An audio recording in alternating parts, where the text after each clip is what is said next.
See how it goes. Oh. Okay. Good evening. It is 6:30 on September 7th, and we are at the Lunenburg School Committee meeting. Welcome. In accordance with the requirements of the open meeting law, please be advised this meeting is being recorded and broadcast live over Lunenburg Public Access Channel.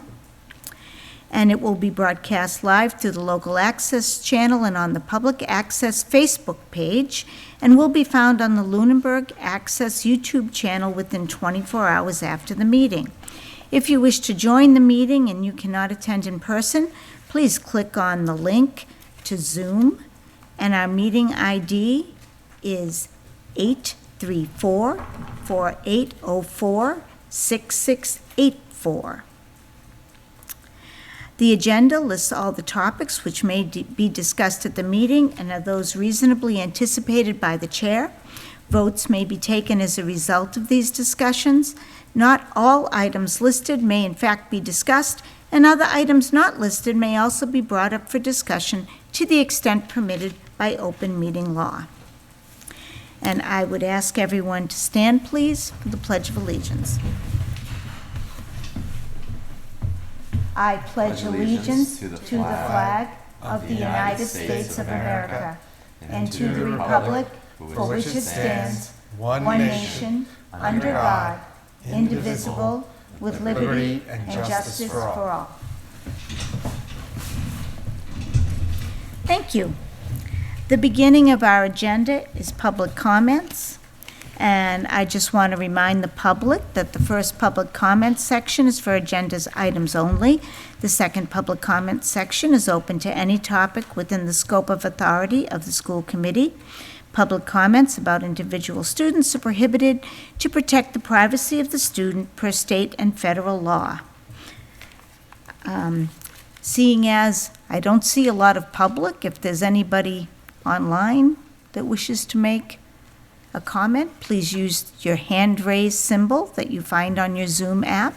Anybody on the board have a public comment? Looks like there's no public comments this evening. So we will start with the chair's report. This evening, I'd like to speak a moment about the 5-year staffing plan. Mr. Rogers had addressed it at last week's meeting, and it does come up in town from time to time, so I'd like to explain it once again. The 5-year staffing plan was devised in the fall of 2019 at the request of the town manager for the symposium presentation on October 29, 2019. The intent of that meeting was to take a look at the needs of our growing town, present and future, through the lens of the town administration, the planning board, and the school department. The 5-year plan is developed with the administrative staff. A 5-year staffing plan for school department staffing is difficult for many reasons. First, the needs of the student population are frequently changing, requiring the shifting of resources. Secondly, state requirements and funding changes. We cannot control that. And lastly, funding is and predictably will remain around 2.5% from the town. We understand that that is what the town can raise and is the allotted funding. Many of our positions are grant funded, and Mr. Cassidy does an exceptional job of breaking down funding sources for any proposed position. Any forward-thinking organization requires a vision. That vision requires planning. When ESSER funding was made available during the pandemic, a staffing plan was already in place from the 5-year plan that had been developed. It only required a review of the current situation and the plan could move forward. Having this plan readily available allowed Lunenburg Public Schools to advertise quickly and hire top-notch people. It is not the intent of the school administration to hire all positions in the plan. Priorities are established based upon current needs and acted upon.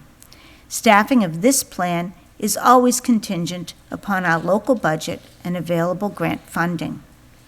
If anyone has questions about the 5-year plan, they're more than welcome to send those questions to me, and I'd be happy to answer them. So I don't think we have minutes this evening. We did not receive them in time. We'll carry that forward to the next meeting. All right, but we do have a line item transfer. Yes, we do.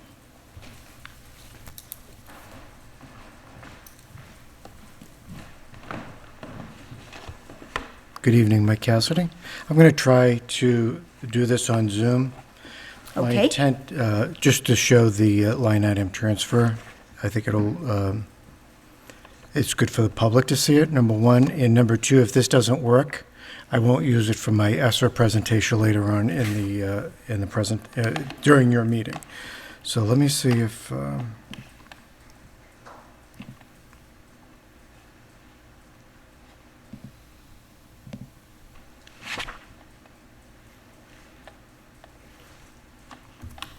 so this evening, in front of the school committee, there is a transfer from Turkey Hill Elementary. They've purchased some TouchView interactive displays for the classrooms. If you've walked through the classrooms, you've seen them. They're very exciting. This transfer is coming from within their budget, and it'll allow every classroom to have one of those TouchViews. So the money is being transferred from, let's see if I can, new furniture and equipment, library books, and library expenses into the computer contracted services line. That is in front of the school committee for your consideration tonight. If you have any questions, I'd be happy to answer them. Any questions? I'd just like to state something that you stated down below for anyone who might be listening, that the TouchView displays help out with the new math and English curriculums and reading curriculums, so it was necessary for this year. Okay. So if there are no questions, do I have a motion to approve these funds? I'll make a motion to approve this line item transfer. I'll second. All those in favor? Aye. Aye. All right, thank Thank you you. very much. And the superintendent's report.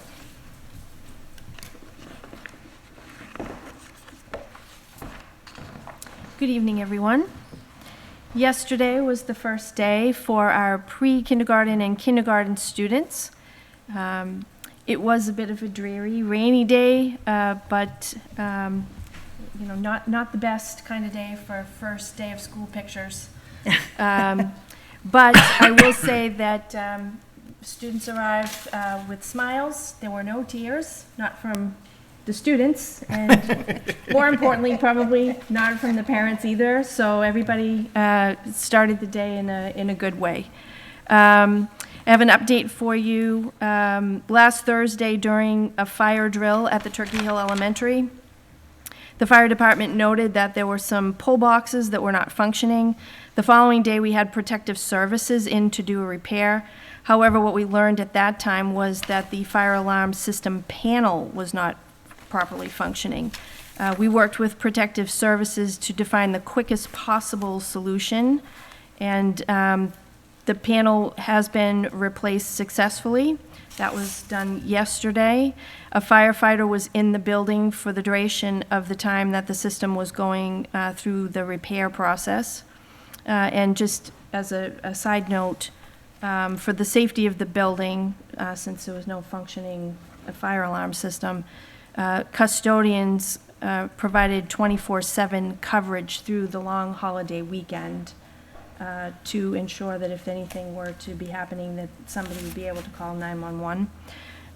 So I want to express my sincere gratitude to those custodians who volunteered to cover a shift this weekend, and I'm happy to report that the system is functioning again.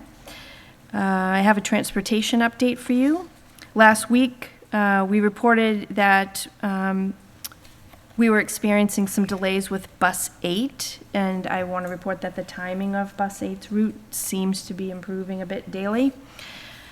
Hopefully by the end of the week, we'll get it to something closer to the scheduled times that are on the bus route schedule. Last week, we reported that there were 9 students on the wait list for transportation. All of those 9 have been placed at this time.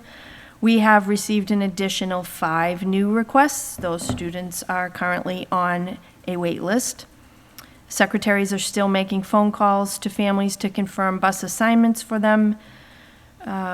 Yesterday, buses were delayed in the afternoon on the Turkey Hill Primary School run. Buses were delayed in leaving the primary school because at the time of dismissal, a student pulled the fire alarm. The administration made sure that the building was safely evacuated and that all students were accounted for. The administration then put out a message to families regarding the delay. However, it was called to our attention that the Turkey Hill parents did not receive that message, and we addressed that late yesterday afternoon for future reference to ensure that that scenario would not occur again. We have some September reminders. Tomorrow evening is the middle school open house. On the 13th, we have the Turkey Hill Elementary open house, and the 15th is the primary school open house. We did send out a message yesterday that there is a district attorney's webinar, I guess is what we would call it, on keeping kids safe and secure online. This is for an adult audience, not a student audience. And we would encourage parents to log in and participate in that presentation. That's Tuesday, September 20th at 6:30. September 21st is our next school committee meeting via Zoom, and that would be at 6:30. And on the 22nd, we have the high school open house. And again, watch for your principal's weekly emails relative to information on open house. And that's all I have for you this evening. All right. Any questions for Dr. Burnham? I just had one question. With the age of the equipment at Turkey Hill, were there any issues with parts on the fire alarm? That was our largest concern. We weren't sure how quickly we'd be able to source parts. We were lucky. The company that we worked with was able to work with one of their distributors and secure the part. That said, the system is aged quite well at this point. And the replacement of the fire alarm system had been in our previous capital plan, several years out still. So in our conversations this week, we'll be looking to move that project forward. I mean, if we were not able to quickly repair the system, I would have had to close the schools or, reassign students temporarily to other locations in order to, operate schools. So we were lucky. But I think that that's the point that we've been making for a number of years in the capital plan, that the systems are original to the building, they're old, and at any time, we could have a system failure that would be a significant cost to repair to keep the building operational. So just something to think about as we prepare for a conversation on the capital plan. Dr. Burnham, are there any other systems at Turkey Hill that are similarly aged that would have such widespread effect? Mm-hmm. Yeah. So like a plumbing thing, the heat and air, I was going to say heat and air condition, but just heat. I think that would probably be the most significant Okay. one and the biggest challenge to potentially repair. So just one more question. What's the contingency plan if something like that happens? So I think that we're going to have to look at what the costs might be for portable classrooms, I think, because we really don't have the space to move even a single grade level down to the primary school. We could potentially move 5th grade up into the middle school. Teachers wouldn't have their own dedicated classroom in a scenario like that. They would have to share classroom space. But we might be able to absorb that. But that still leaves you looking for space for, third and fourth grade. This is one last question, Madam Chair. Sure thing. This is just my lack of understanding about how the system is set up. They would not be eligible or capable of moving into like TC Passios on a temporary basis. We would have to assess the number of spaces that we would need. If you've walked the building, and I assume that Today? that Mr. Leighton has been on tour with the building committee when you were looking at the TCP renovation project. There's at least one classroom with some significant water damage to the floor, and those tiles are asbestos. Oh, okay. So there may be some spaces that would not be suitable for classroom space. We do have the 5 classrooms that we had been using. We're not currently using 5, but we had been at one time using 5 classrooms at TCP for the extended day program. So we know that those 5 classrooms would be functional. So that's potentially an option. We would have to look at how many rooms on the back wing near the gravel lot behind the building, that back wing, how many of those might be functional for temporary classroom space. I can tell you that it was the year prior to my arrival, so it would have been the school year 2017-18. We did lease some of that space, well, the town did lease some of that space to a school from Fitchburg that was displaced. Okay. So that's a possible option as well. I don't know that we could, I don't know that we could fit everybody that we would need to fit. But the contingency planning clearly is underway because, as I said, anytime we could have, some type of system failure with the age of the systems in the building.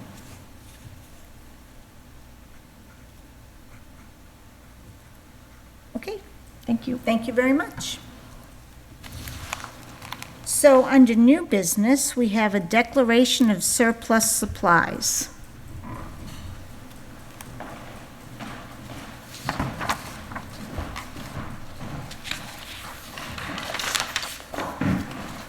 It's all right with if it's all right with the committee, I'm not going to share the inventory list.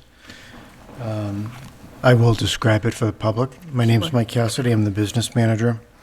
From time to time, the district, maybe even the town, will buy new equipment, and we have an opportunity to turn it over. Under Chapter 30B, if there's any perceived value to that item, could be a vehicle, could be books, we have to publicly declare that item surplus and then solicit bids for the cost to that. And that's what is in front of you tonight. So there's a number of books at the primary and elementary school that are being replaced because of the new curriculum that was purchased over the last few months. So, I think the instinct is, let's give it to the kids. But, we have to do our due diligence. If there is a true value to this, we have to go through it. So if we don't get any bids through municipal bid, and I'll reach out to other districts, I'll share this list.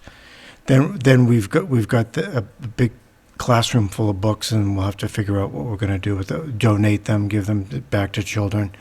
We're not there yet. Right now we have to follow the policy, and we have to follow Massachusetts general law and declare the books at the primary in Turkey Hill as surplus, and then release them for value in a bid or seal bid or RFP. So that's what I'm asking the school committee tonight to do. There's a 2-page list, various books, teacher guides, workbooks, just some miscellaneous materials. I'm noticing some iReady stuff, and it looks like some of the pilot stuff that we received, probably through, during the test period, is being thrown in there. Reference books. So these, a lot of the stuff is teacher manuals. I don't think the kids are necessarily going to want that, but at Turkey Hill, there is a number of student activity books that might be in some novels, single novels that might be advantageous. But I'd like to go through the process and then come back and report it out to the committee on next steps. Okay, any questions for Mr. Cassidy? Yes. Thank you. I think this is great. I did have a question just in general of the process. What kind of initiates the process for specific items? Is it the principals? Is it a rotation of departments? Who declares it internally? Yeah, I guess would start the initiation of declaring surplus. So this actually is a result of all of the new curriculum materials coming into K-5. So the curriculum team at the central office asked teachers to clear out any of their old curriculum materials. That's what initiated in this particular situation. So all of that was taken out of the classrooms so that they could then take the new materials into their classrooms. And then through the summer, it was largely our Title I coordinator, Deirdre McLean, who went through all of the materials that came out of the classrooms to determine, which we still had some use for, and where to, relocate that material that we are going to hang on to. But then she went through to determine if there was anything that had any potential value. Some things just simply are, too worn or what have you, that's not on the list. But that's how this particular round of surplus was initiated. Yeah. I'm curious if there should be a process or a number of years that each department would have to go through their materials. I'm just thinking right off the top of my head, just the athletic department, we get a new athletic director. Maybe he at some point, not in a rush, but goes through and sees if there's equipment that coaches aren't using and things like that where we could declare surplus and sell them. In this case, it got to a point like the director of curriculums, what are we doing with all this material, right? It's like, wait a second, there's a policy that we have to follow for that. Obviously, she wanted to, she had some very positive intent for these materials, but we have to go through the process. Yeah, space is limited. I think that's a huge issue too that the town's dealing with as well. So Yeah. it's good. Well, having been in many classrooms that were filled of old textbooks that should have been gotten rid of, I can very much appreciate that this is being cleaned out promptly. So I salute this bid. I think it's a good idea. So we need a motion to approve the declaration of surplus materials. I'll make a motion for the declaration of surplus materials for bid. And a second? I'll second that. All those in favor? Aye. Aye. Okay. And permission to post mentor program. Once again, Mike Cassidy, business manager. In front of the school committee tonight is a mentor program facilitator. We are remodeling our mentoring program within the district this year. And part of it is really targeting those second and third year teachers. And this is really keeping them connected to mentors and just make sure we don't lose them. And when I say lose them, I mean that they don't drift up from the expectations that we have from the district. And if the superintendent hasn't said it, I mean, it's also part of the retention practice that we're doing. Once you get through that initial mentoring, you're not on your own. We want to make sure that our teachers stay connected year after year and become a part of the culture of the school. So this is one aspect of that, is monthly meetings with mentors and this facilitator. I'm not really sure what the agenda is going to be, but I'm sure it's going to be developed either with the superintendent or the curriculum staff. Yeah, I can speak a little bit to that. Our current model, we have one mentor teacher in each building, and they mentor all of the new teachers in their first year, second year, and third year. So they're carrying a caseload of 9 plus. It's not the ideal model for mentorship. It's been something that I've been wanting to do for a number of years, to move to a one-on-one mentor model in the first year of teaching. So we're moving in that direction for year one. This particular position is the facilitator of a cohort comprised of our teachers in year 2 and 3. They will come together in this facilitated way. Really, the intent during these meetings is to provide that opportunity for some deeper reflection on the practice, right? And that's the hope, that they survive the year one. It's something, you know. It's brand new. You dive in. There's an awful lot to do to prep and plan everything, deliver it well, manage a classroom, and all of that. So you learn a lot from your first year, and you think about all the things that you would never do this way again. But we would love to be able to bring the second year people together with the third year people who have the benefit of an added year, to kind of have that professional learning community feel, and engage in some topics that are really focused around reflective practice. If I may just add to the superintendent, I mean, we are looking for an internal candidate, Right. a teacher to do this. We're not looking outside. And for the public, because it's not posted visually, it is being funded under Title IIA. It's not under the local budget. It is an allowable expense under that grant. Okay, any other questions or comments? I'm just trying to link my fragmented knowledge, but you'd mentioned this before, and we had seen a presentation. This is sort of like what Mr. Shays Green does? So Mr. Shays Green teaches an actual 3 graduate credit course that's been approved through Fitchburg State. So all of our first year teachers, they take that course. Okay, okay. Their mentors, their one-on-one mentors, will also attend the course with them, as they have been, but now there'll be more mentors also attending. Got it. He will stay as the primary facilitator of the first year experience, but now he's going to have a colleague that can handle the year 2, 3 part of the experience of that mentoring and induction program. Okay. Thanks. Yep. I think this is a wonderful step for the mentors and for the new teachers, and retaining new teachers is a huge thing.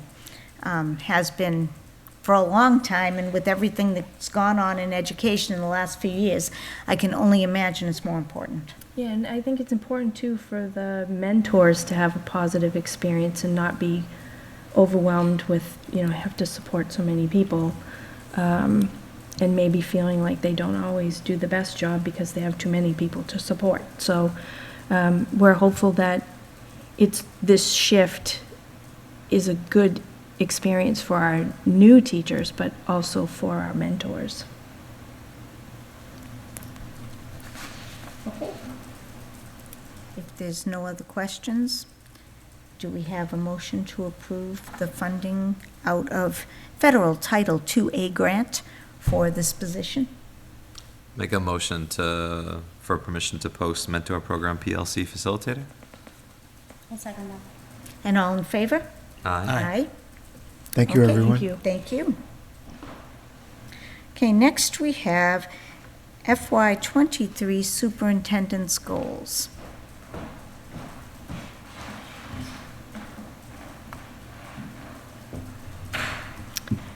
Alrighty, so I did speak to you all at the last meeting about the importance of our student learning goal. and Mr. Beardmore had asked that I try to get that out to all of you as soon as possible. So you have had access to that particular goal for several days at this point. I Yes. think it was late Friday or early Saturday, maybe. So if I can share my screen.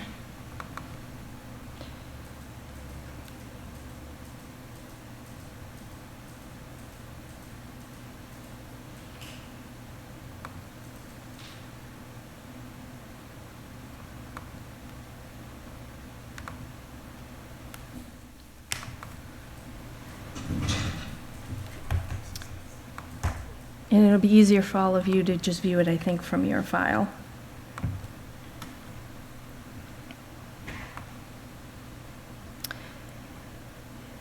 So the goal would be, based on the 2021-22 iReady benchmark assessments in math and literacy for grades K through 8, right? That data seems to indicate that our student academic performance does not reflect the typical distribution of students in a model of tiered instruction. And the typical distribution model would be 80% at Tier 1, 15% at Tier 2, 5% at Tier 3, and I have an image that I'll be able to show you in a minute. Therefore, our goal is to achieve typical distribution by June of 2024, as measured by the end-of-year iReady benchmark assessment. So, you know, this goal gets into a lot of detail. But the bottom line is we are going to be looking to implement our standards-based curriculum units and lessons. We do have a curriculum standards-based in-district developed curriculum for grades 6 through 8, but you know that we just adopted the HMH literacy and math program, all standards aligned. And you'll notice that in each action area, the benchmarks and timeline are mapped out in this version of this document for you so that you can see what exactly central office administrators and our specialists would be doing, what our building administrators would be doing, and what our teachers will be doing. So for each of these actions, that's all mapped out. So we're going to conduct progress monitoring using curriculum benchmark assessments. Those would be the tests that accompany the curriculum. iReady benchmark assessments, iReady personalized learning data. So there's the MyPath learning platform in iReady. And we're also going to incorporate the DIBBLES assessment. That's a reading assessment in grades K through 3. And we would assess students in grades 4 and 5 as needed. And again, all of the actions are mapped out and broken down by who's doing what for DIBBLES, who's doing what for the iReady assessments, who's doing what for the MyPath learning platform. The artifacts that you would expect to see coming out of all of these actions being completed are also included in this document.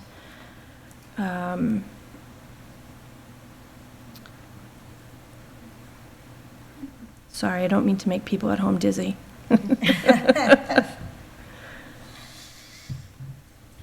We're going to be implementing a workshop model of instruction, and that really translates to differentiated instruction in small groups. That would be targeted for literacy and math K-5 classrooms. And again, each one of these action plans, it's mapped out who's responsible for what. We'll be supporting the appropriate use of the iReady MyPath learning platform through professional development for teachers. We are going to be implementing a universal design for learning model of instruction. That will be in conjunction with our district-wide tiered system of supports.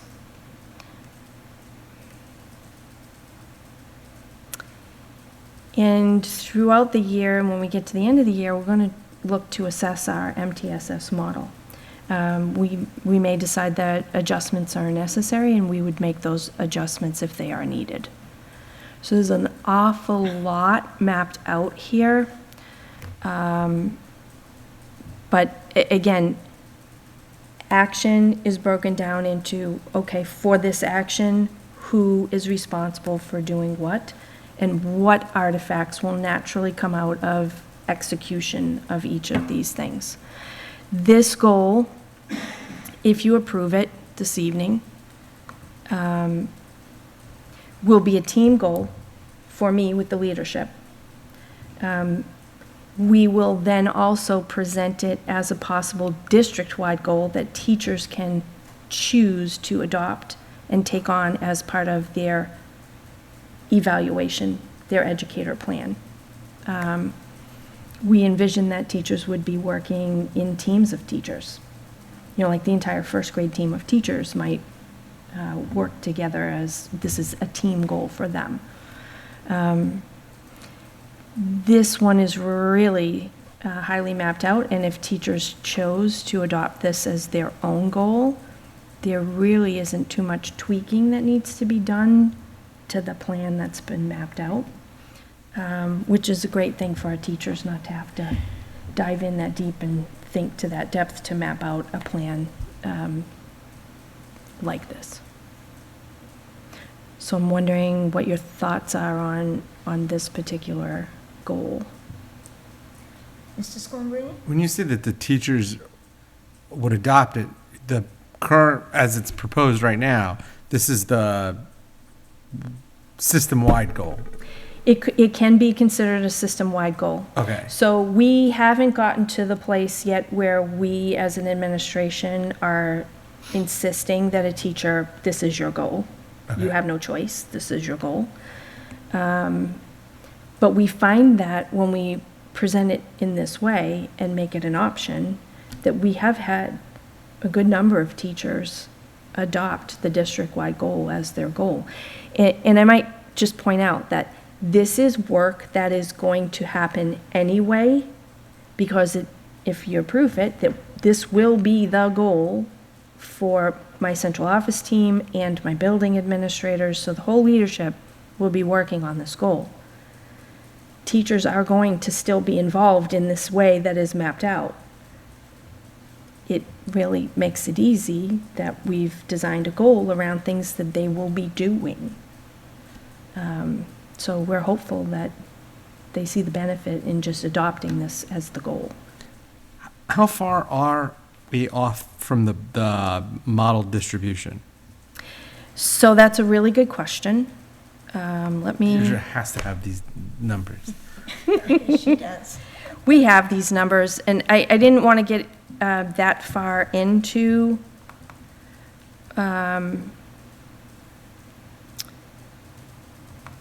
that level of detail, because we have these distribution numbers for kindergarten literacy and math, first grade literacy and math, all the way up through grade 8. I'll withdraw my question then. This does not.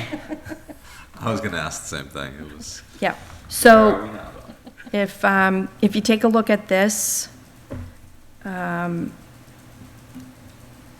this is your typical distribution. So this green zone down here is tier 1. That's where 80% roughly of students you would expect typically to be in terms of their performance. It depends on the grade and the subject matter, but we may have a grade and a subject that we only have 52% in green. Okay. We have other grades and subject areas where we may have 39% in green. So I would have to show you a lot of triangles to show you exactly where we are with Okay. every single grade and subject area test, the literacy and the math.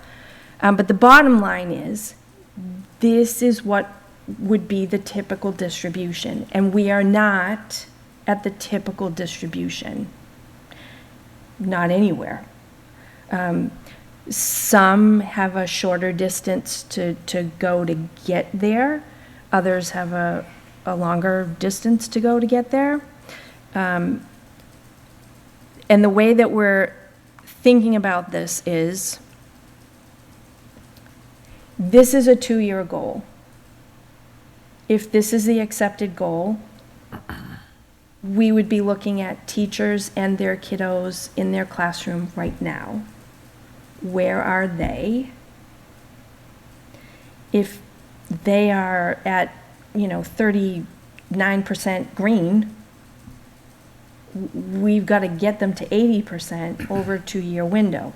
So the goal for those teachers at the start of this year, looking at what do I have to do to get there for my kids at the end of this year, we'd be asking people to strive for half the distance to the goal. Oh, okay. So that, in other words, now you pass off to the next year teacher with that gap having been closed somewhat. Now, and Carol, you can speak to this, Brian, you may be able to speak to this too. When we develop goals in education and we put numbers on it and targets on it, and this is a message that I need to make clear for teachers when we talk to them next week, when we introduce these goals, that's a scary thing for a teacher. Well, what if I don't get it to 80%? I need everybody to breathe, because nobody's losing their job if we didn't get to 80%. If we started at 50% and we get to 76% after 2 years, we're a whole lot closer to 80% than we were right at the start of this 2-year window. That's really the ultimate goal. We're striving to get towards the typical distribution.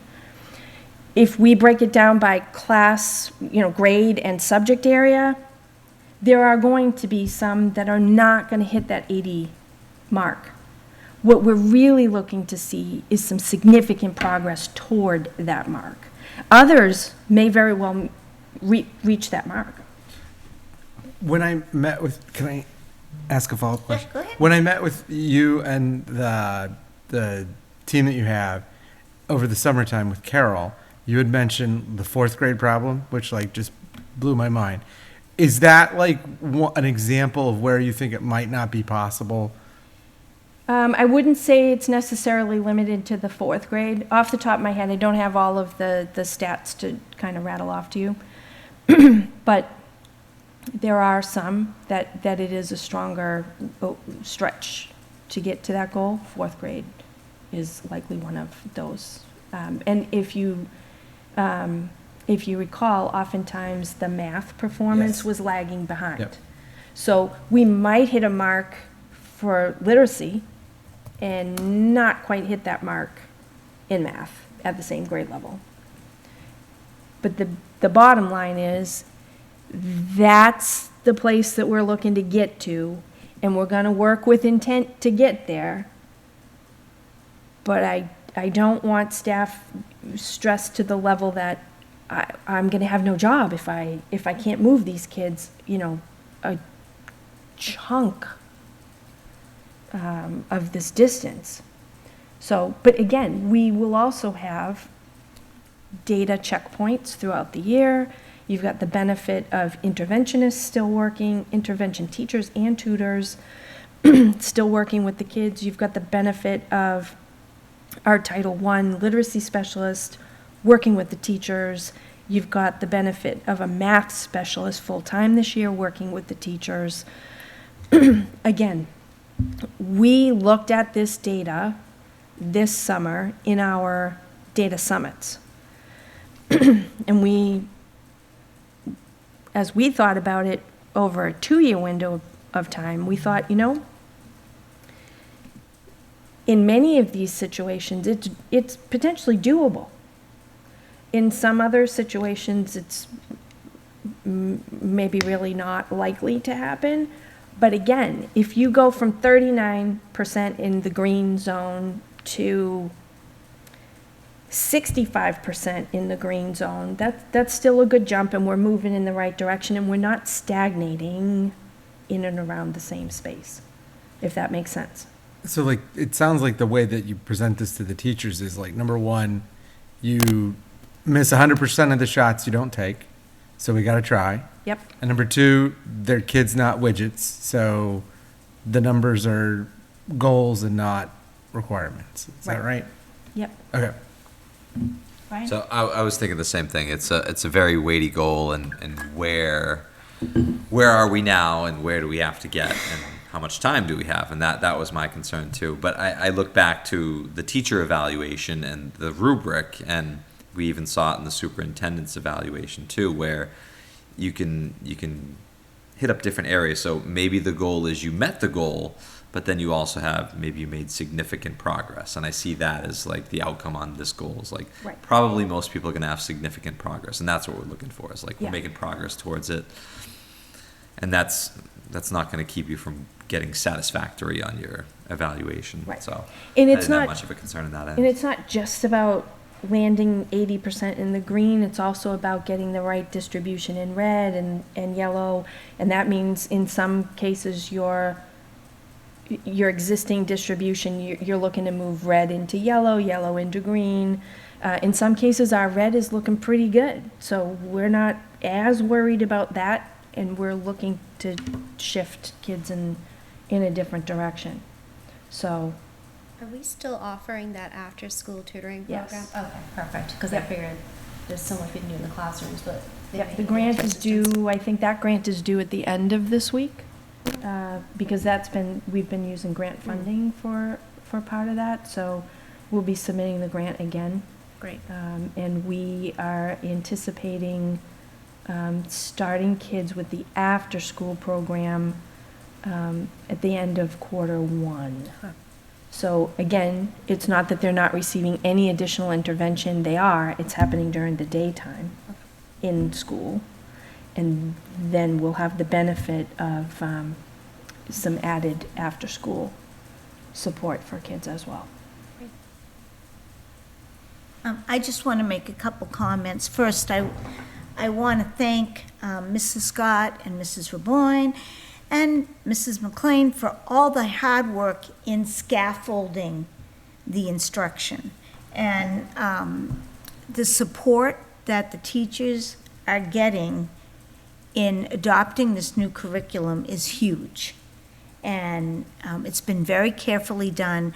And it's very important that people realize that it's not like you're shutting the door and saying, okay, good luck, let's get there.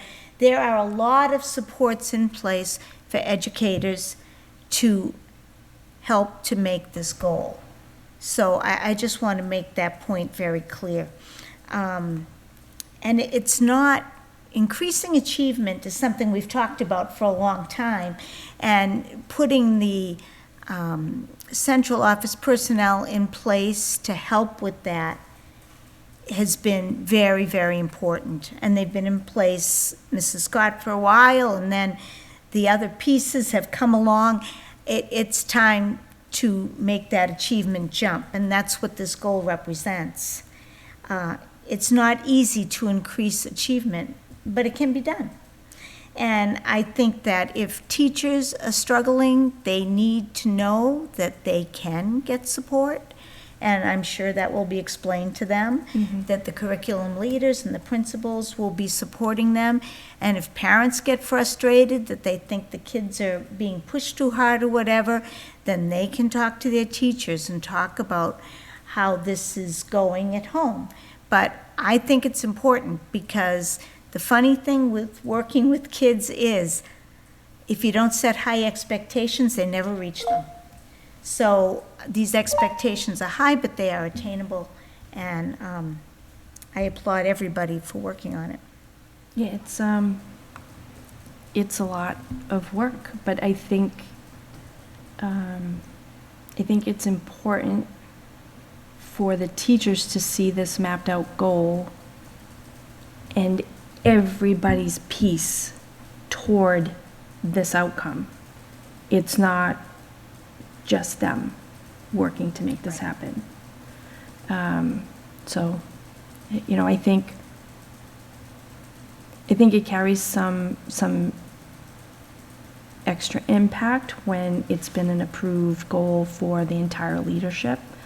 And then they have the option of accepting it as their own evaluation goal as well. So I think procedurally, what I'd like to do is I would like to see if we can vote on this particular goal. I know that Mr. Beardmore isn't here this evening, but he did express that he would support this goal. We need to approve this goal so that the work can be done with the teachers moving on, if that is the direction we wish to go in. And then we'll take a look at the others. Does that make sense? I'll make a motion to approve the student learning goal for 2022-2023. I'll second. Any further discussion?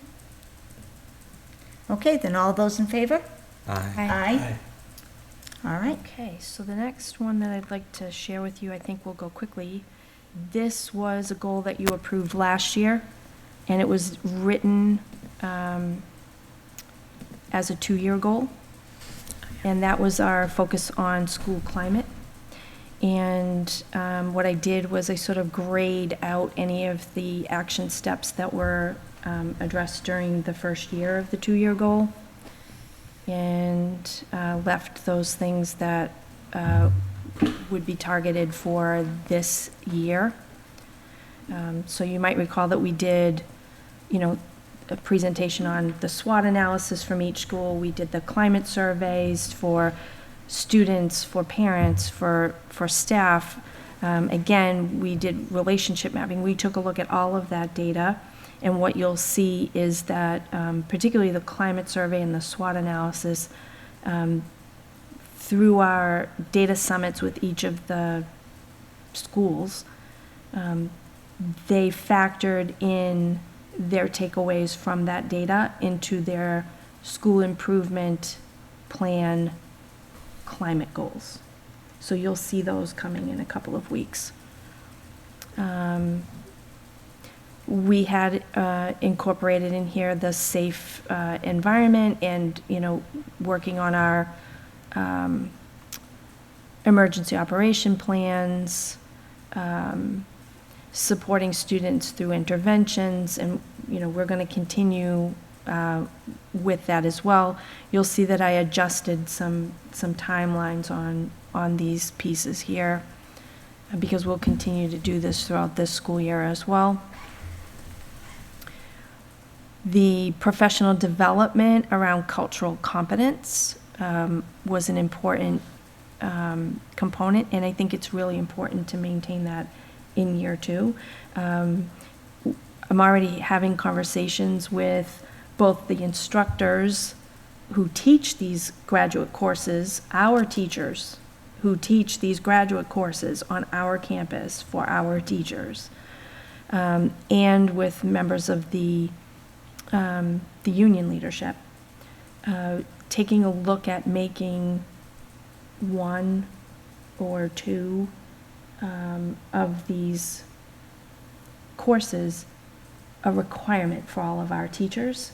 Obviously, we would need to allow for a time frame for it to be accomplished, and we'd be looking to offer this multiple times in multiple formats. So there might be a full online option for teachers. There might be a week-long in June after school gets out to get the course done in 5 days' time.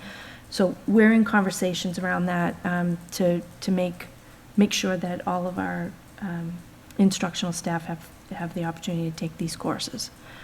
And again, we knew the numbers at the high school relative to students that didn't feel that they could identify a trusted adult. Again, that is work that's ongoing, and you heard the principals last year when they talked about the relationship mapping they had done. They worked with the teachers first to see what the teachers would identify as, these are students that I have a connection with. Well, now we're flipping to the other side to see what students would identify as teachers that, or staff that they feel they have a connection with. So that work is ongoing. You know, I think it's really important, particularly given the challenges that students have relative to mental health, which was a significant concern prior to COVID, and it's just become Yeah. a highly significant concern post-COVID. So I mean, you did approve this last year as a 2-year goal, but I didn't want to just kind of brush by it. Is everybody still okay with Yes. the continuation of this goal? Yep. Okay. And for folks at home, these are posted on the website. All right. Dr. Burnham, Yes. regarding the cultural competency extra education, do you have any idea as to when the union would be approached and when that would be implemented? We're already having conversation. We just need to get down to a final plan that we think makes sense. Okay. You know, they did reach out to their MTA representatives. The MTA has, you know, told them that, yeah, there are many districts that are doing this, so we're not doing something that's out of the ordinary. I think what we really just need to figure out is what's the reasonable time frame, and, you know, on our end, making sure that teachers have more than one shot at getting it completed in that time frame.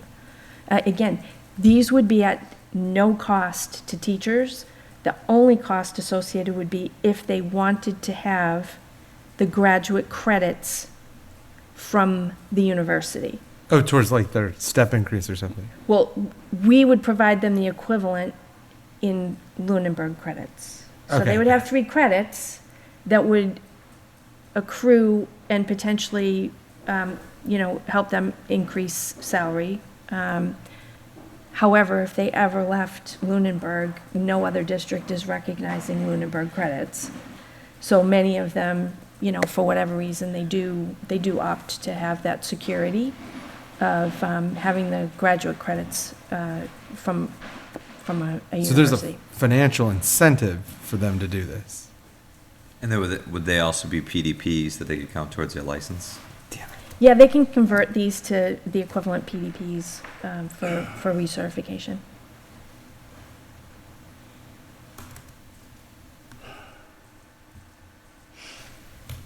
Okay. So now we've been through 2 out of 4 that are now approved or still approved. I'd like to now share with you a professional practice goal. And again, this I'm gonna wait. particular one Because I think Peter needs to weigh in. really focuses on the K-5 level. But the reason that I would like to adopt this as part of my goals is to convey the importance of this particular goal. And my team will be directly invested. This would be a team goal with my leadership as well. This one here is around executing the new curriculum for literacy and for math with fidelity. There have been times in the past where new materials have come in, there's been professional development provided, and then teachers go in their classroom and they pull out the materials that they're comfortable with and they teach using those. It's important that all of the teachers deliver this curriculum. And again, they have an awful lot of support in place in order to do that. So in executing this particular goal, we're talking about providing, or if the teachers adopt this goal, they would be participating in professional development on the workshop model. Again, that's a model that builds differentiated instruction and individualized learning into our instructional model. And again, like with the student learning goal, this is mapped out and explains who will be responsible for doing what. And the artifacts that would come out of these actions are also listed. We would be looking to ensure attendance and engagement at professional development and common planning time. And the leadership team that is identified here, we would be attending common planning meetings with teachers. We would be attending trainings with teachers as well. Additionally, everyone would be working collaboratively to review and analyze the common curriculum-based assessments. Each of these programs has lessons and units and assessments of those units, and there would be a certain number of them that would be selected to be the common curriculum-based assessment that we're really going to dive in and take a look at the data on. And these would occur, I don't know how to describe it, in a cycle that sort of fills gaps between the iReady benchmark assessments that are given in September, January, and again in late May or early June. These common curriculum-based assessments would happen in the months between, so that every 6-ish weeks, you've got some data to be looking at to see how the kids are doing.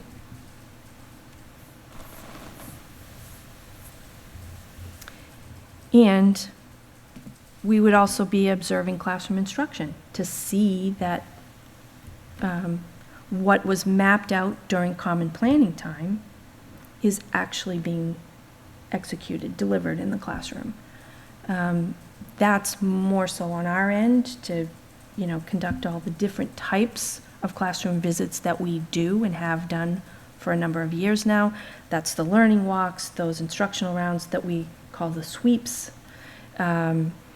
co-teaching cycles, classroom walkthroughs that could be, a short 5 to 7 minute walk into a classroom, observe a little bit, back out the door, as well as for any evaluators making that visit to a classroom that is in excess of 10 minutes. That would require, as part of the evaluation system that we use, that would require the evaluator to write feedback about what they observed and provide that back to the teacher. Much of this is non-evaluative. There's a little piece of it that would play into the evaluation. And basically, all we're asking for teachers to do is reflect on the feedback that's been given, and consider implementing things that have been presented as recommendations that they can act on. So, again, highly mapped out as to who's responsible for what, but we really felt that implementing this new curriculum with fidelity is that important, that it's worthy of a goal of the leadership team and the teachers at the K-5 level. So I don't know if you have any thoughts on that, if that sounds...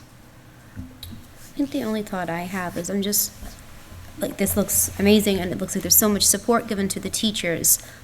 The flip side of that is we've had some pushback where teachers have felt as though, hold on a second, I'm being forced to do something that, I've been teaching so long for certain. How are we supporting that mindset so that we're not taking that building atmosphere and lowering it even more? Again, it comes back to the fact that they have support readily available to them. If they're struggling and they don't know how to do something, it's already starting to happen. And we've only been in school, 5 days? Mrs. Raboyne, as an example, the math specialist, she's already in and doing some modeling in classrooms. so that teachers can see what this is supposed to look like. They are co-planning with their teachers. They are willing to co-teach lessons with teachers. So yes, they are going to have to make this shift. It's not negotiable. But they have as much support from experts that I've ever seen anybody have, honestly. So I feel comfortable that, yeah, it's hard. When you've been teaching something a certain way for 10, 12, 15 years, and now you have to teach this whole different curriculum and in a different way, it's hard. Change is hard. And if you read anything about the change process, it's really about, the resistance is really about grieving the loss of what I used to do, that I liked what I did, and now you're telling me I have to give it up, and I don't like that. You're pushing me into a place that's not my comfort zone. And we totally recognize that. But honestly, it has not been a battle. Carol and Tony, when you came in to chat with the curriculum team this summer, they worked to develop a lesson plan for every grade level in both content areas for the first 9 days of school. They sifted through all of those resources and selected what they thought would make for a really solid lesson plan. Now, as teachers become more familiar and it's not, that overwhelming sense of diving into something I'm not familiar with, they will have the capacity during common planning time to say, you know what, I really like this piece. And some of them may have some autonomy to say, all right, I'm going to choose this piece here, you're going to choose that piece there. They will have some autonomy, but what we did was map everything out and just really handed it to them for the first 9 days, because again, it is a lot and it's overwhelming, and we wanted to have enough already mapped out for them to get them past the first common planning block, where they can now be planning with the specialists. Where do we go after 9 days? We haven't seen a significant pushback. Good. Thanks. Any other questions?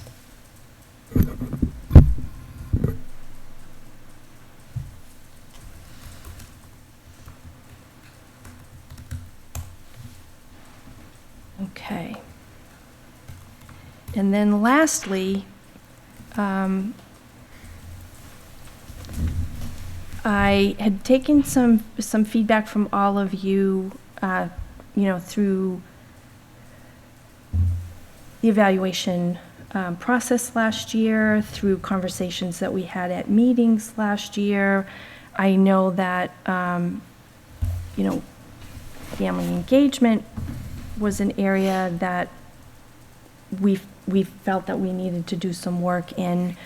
I had an opportunity to meet with our newest member of the committee a couple weeks ago, and we talked a bit about this. And while communication is an area that he would like to focus on, he did say that he didn't think it necessarily had to be an evaluation goal, that it potentially could be a school committee goal that we work on that.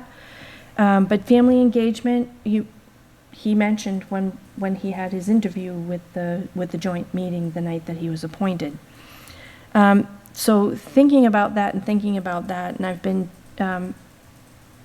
sort of bouncing ideas off of members of the team, and that's when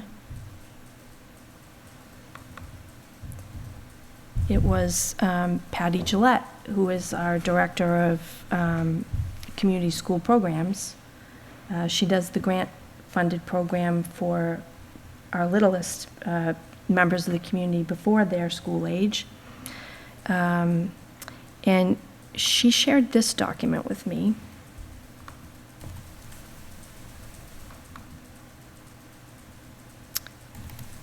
This document was the result of collaborative effort between the Department of Early Education and Care, the Department of Elementary and Secondary Education, and the Department of Public Health.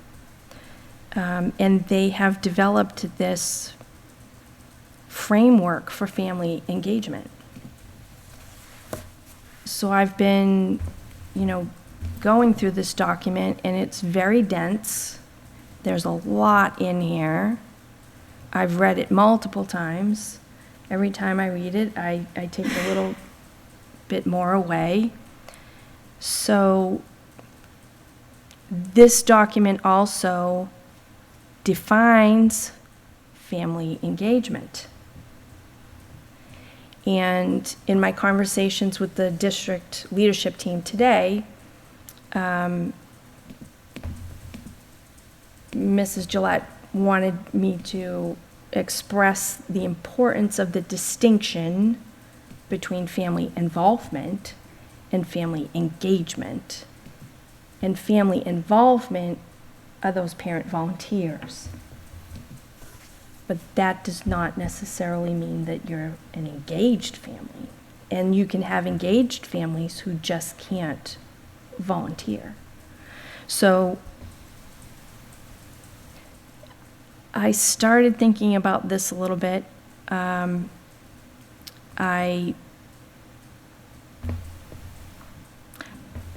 like a little bit more time to think about it.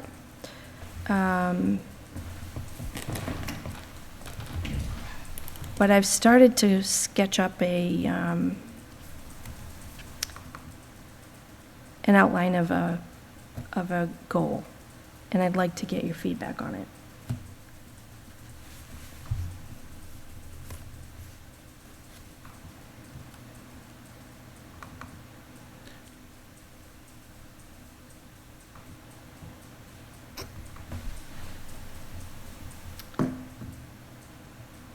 All right.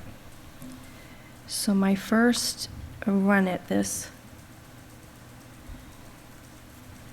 In order to develop an action plan focused on strengthening family engagement, we, the leadership, will use this document, Strengthening Partnerships, a Framework for Prenatal through Young Adulthood Family Engagement in Massachusetts, developed by the Department of Early Education and Care, the Department of Elementary and Secondary Education, and the Massachusetts Department of Public Health, as a framework for a district self-assessment in order to identify areas of strength and challenge in terms of family engagement in our district. So my initial thoughts about what that looks like and what that entails is that I would need to take some time with my district leadership team to unpack this document. There is a lot in it. What does it really mean? A lot of it seems to be philosophical, lofty, idealistic. Break that down, as Mr. Beardmore has said, to simple language. What does this document actually really say? And if we could really digest this document and simplify it, what is the key message in this document? Then conduct a self-assessment using this document. We would frame questions for the self-assessment. We would create and administer surveys, because we would obviously need to have some input from stakeholders. And through all of that, we would identify areas of strength, like, this is great, we're doing this. We're doing a solid job at it. And then there would be other areas where we say we're doing this, but it's in pockets, and we need to expand it. And then there might be other areas where we say we haven't initiated any work in this area, and we need to. And then we would define family engagement. Not to say that we're not accepting the definition that's been provided here, but it's more of a translation definition. What does this look like in Lunenburg? what does this definition mean in simpler terms here in Lunenburg? And one of the things that I think is important,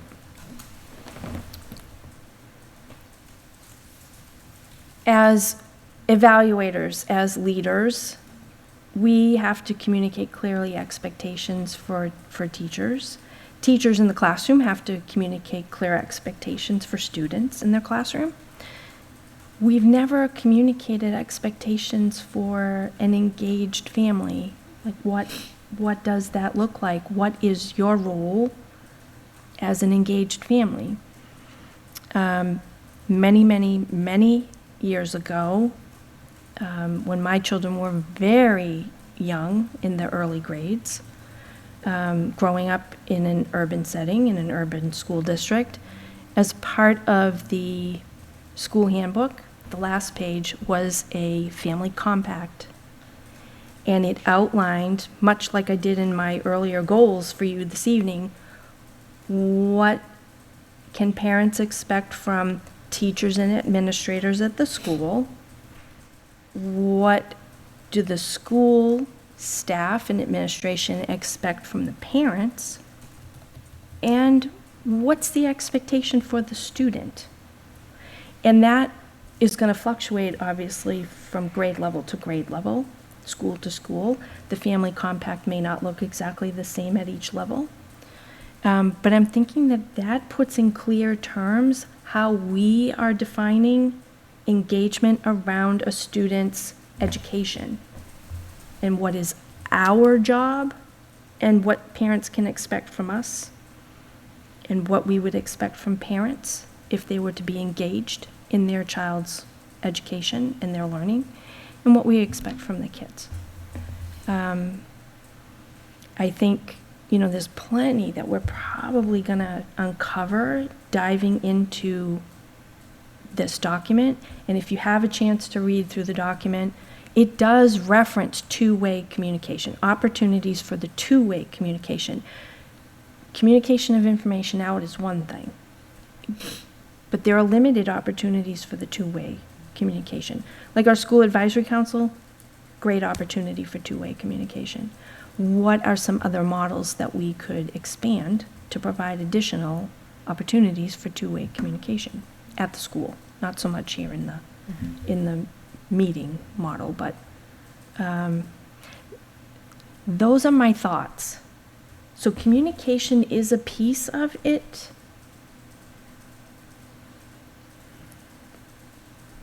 But the focus is really much more on what is family engagement and what are we doing well and where do we need to improve.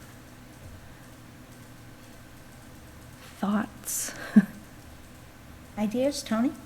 When you say family engagement, you mean not only that the people are informed of what's going on in the school district, but they are giving feedback and accepting feedback both ways. So it's not like just the bus transportation issue. Correct.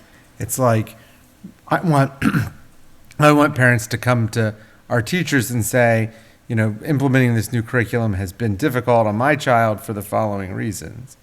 And so you're trying to solicit feedback and also increase the amount of information parents receive from you and from us and from the building people. Is that right? And opportunities for us to hear from them on those things.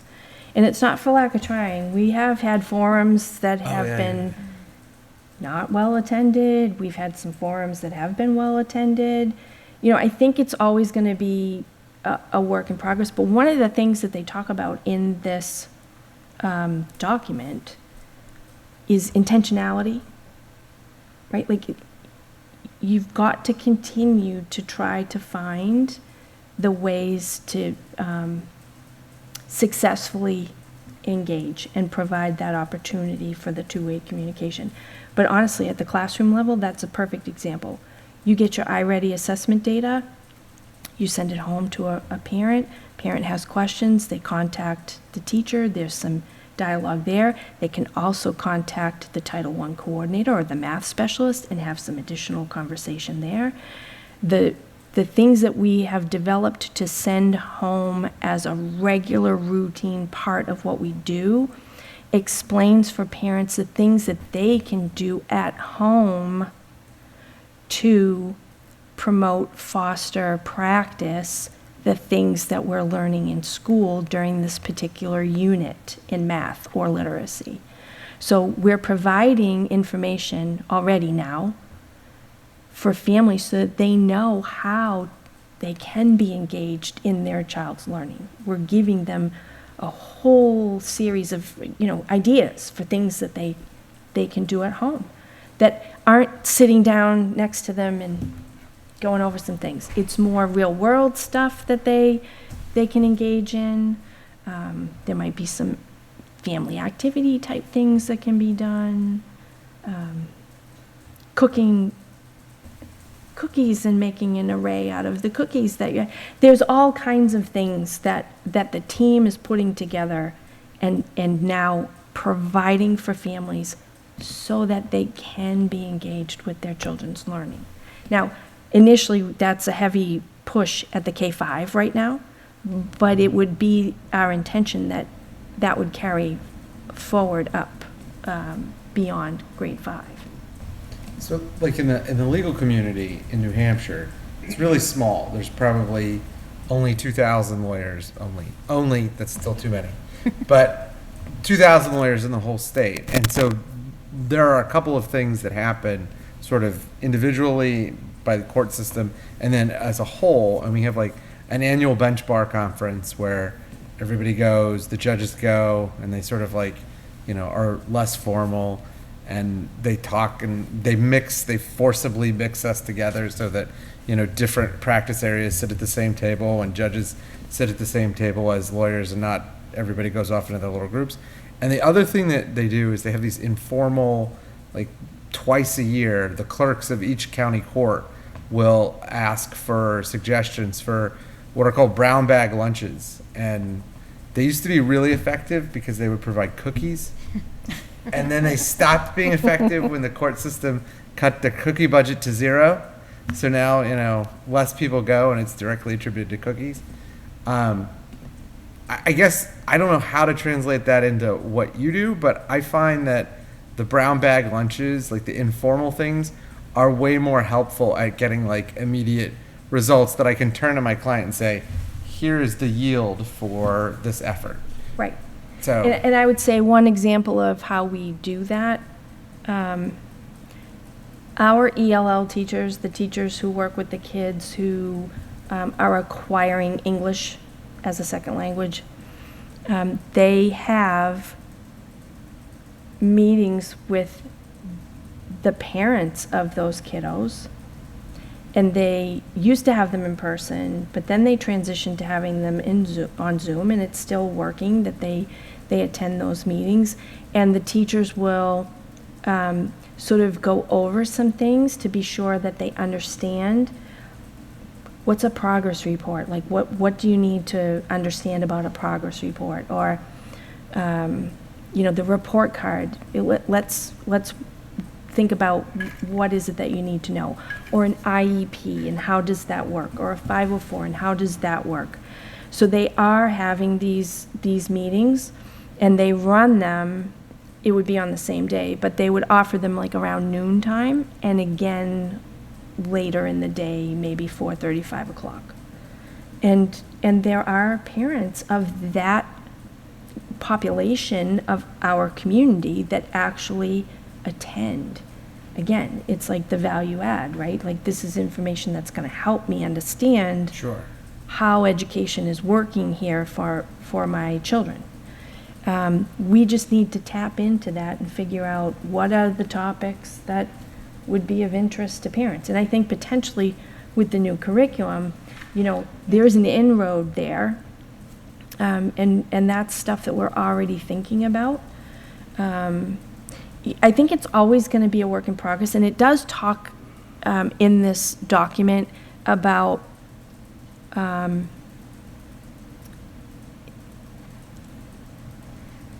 things shift, and what works for you today may not work 3 years from now anymore, or you're having trouble getting something to click, but keep on trying because you'll find that sweet spot, and there you have it. And again, I think it just comes back to that we're not giving up mentality. We're going to continue to try to find ways to provide parents those opportunities to engage. The Hollis Hills event, it was really, I thought like, because we had just moved and I didn't know a whole lot of people, and I'd heard names, but I remember going and like, I had like a checklist in my head of like 50 people I wanted to meet, and I met all of them at one time, and I felt like, okay, now I know who these people are. I now know the people's names, and I know, as opposed to my kids' descriptions of them. Yeah. So, I guess, is that a model of like what you're thinking of? So in some ways, it's not limited to that, but last spring, the literacy night at the primary school was very well attended. We had our public librarians there. We had the Scholastic Book Fair, which the PTO runs, there. So there was a lot going on, but parents came out and they engaged, and they, we've already mapped out dates for a literacy night this year, a math night this year, and a science night this year. So we know that those kinds of things will draw parents to come out and see what's happening with their kids and what they're learning, right? And they get to meet other parents or spend time with other parents, and the kids get to be together and have a little bit of fun, and those are all good things. And obviously we're returning to an in-person open house, so that will be a help. I don't know if you recall, pre-COVID, the middle high school open houses, they brought in that hidden in plain sight display. So they're looking to do things like that. This was the district attorney's office that came in and set up a mock, teenage bedroom setup. This is the way in which they hide things from you. Like, see this and how it's cut out under the bottom, and you would never know. And like they walk you through what to be looking for to keep an eye out on what your kids are doing. So those kinds of things are beneficial. I think that what we found that's not always well attended, although maybe post-COVID people are looking to get out again, I don't know. But we, even the ROAR group used to have presentations in the auditorium, and they were not always well attended.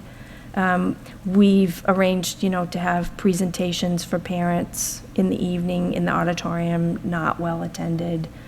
It's hit and miss, right? And the point is, I think, is that we just have to continue to keep trying and, try to solicit information from the families about what is it that you want to know more about. How would you like to be able to engage? What medium works best for you? It's a work in progress. And it's not going to be solved by, doing this self-assessment and figuring that out. This is a multi-year sort of look down the road. And I think potentially, depending on what we learn from a self-assessment and what we learn from feedback from parents on all of this,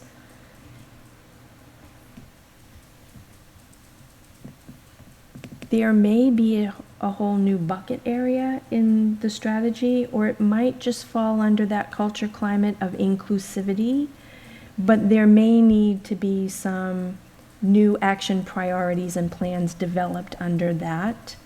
I don't know for sure until I see what we learn.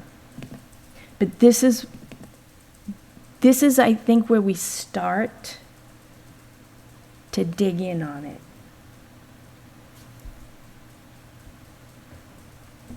Any other questions? general thoughts? Is this something that you feel is like on track, like on the Yes. direction that we need This to is go? Yes. Oh, I think so. 100%. Because we've talked a lot about family engagement, but none of us are really quite sure what that means. But we know that people, you know, some people are feeling a little disconnect, Sure. and some of it is COVID, and some of it is not, and some of it is, you know, age of your kids, they're in middle school, and that makes them disconnected, and, you know, all different kinds of things. So I think that looking further into this is probably a good idea. Okay. Moving forward with your goals tonight, I know that we approved the first one. Mm-hmm. The second one is a continuation from last year, and it was a 2-year goal to begin with. These next two, this last one, clearly, I think we need to ruminate on and come back. I would like to as well with my Right. team. It may need some more flushing out a bit, or we may go through it all and decide, yeah, this kind of captures what we need to do as the first step down this pathway. But I would like some time to think about it, and I'd like for you all to have some time to think about it, because things might occur to you over the next, few days, or if you take an opportunity to, kind of scan through that other document, some thoughts might occur to you, or questions that you have that I can more clearly articulate in a goal that's mapped out. The K-5 professional practice goal, are we okay with moving on that one tonight? Yes. I know that Peter didn't have a chance really to look at that, but it's quite similar to the other. Mhm. It's just broken down more specifically to that level. So I think what I would do, we have approved the first one. I think we could have a motion to approve the continuation of the climate goal and approve the professional practice K-5 goal, and then leave the other one for the next time. Does that make sense to people? Yeah, so moved. Okay, in a second. I'll second. All those in favor? Aye.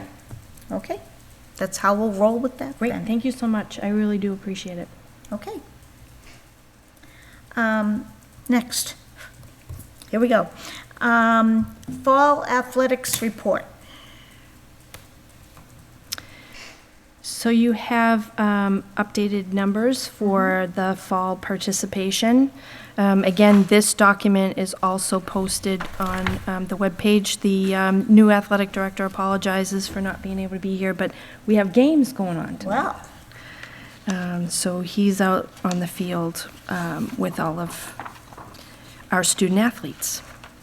I think, the breakout is fairly consistent across the sports. See a little bit of a decline in numbers in golf, but for the most part, the other numbers have kind of maintained a consistent level.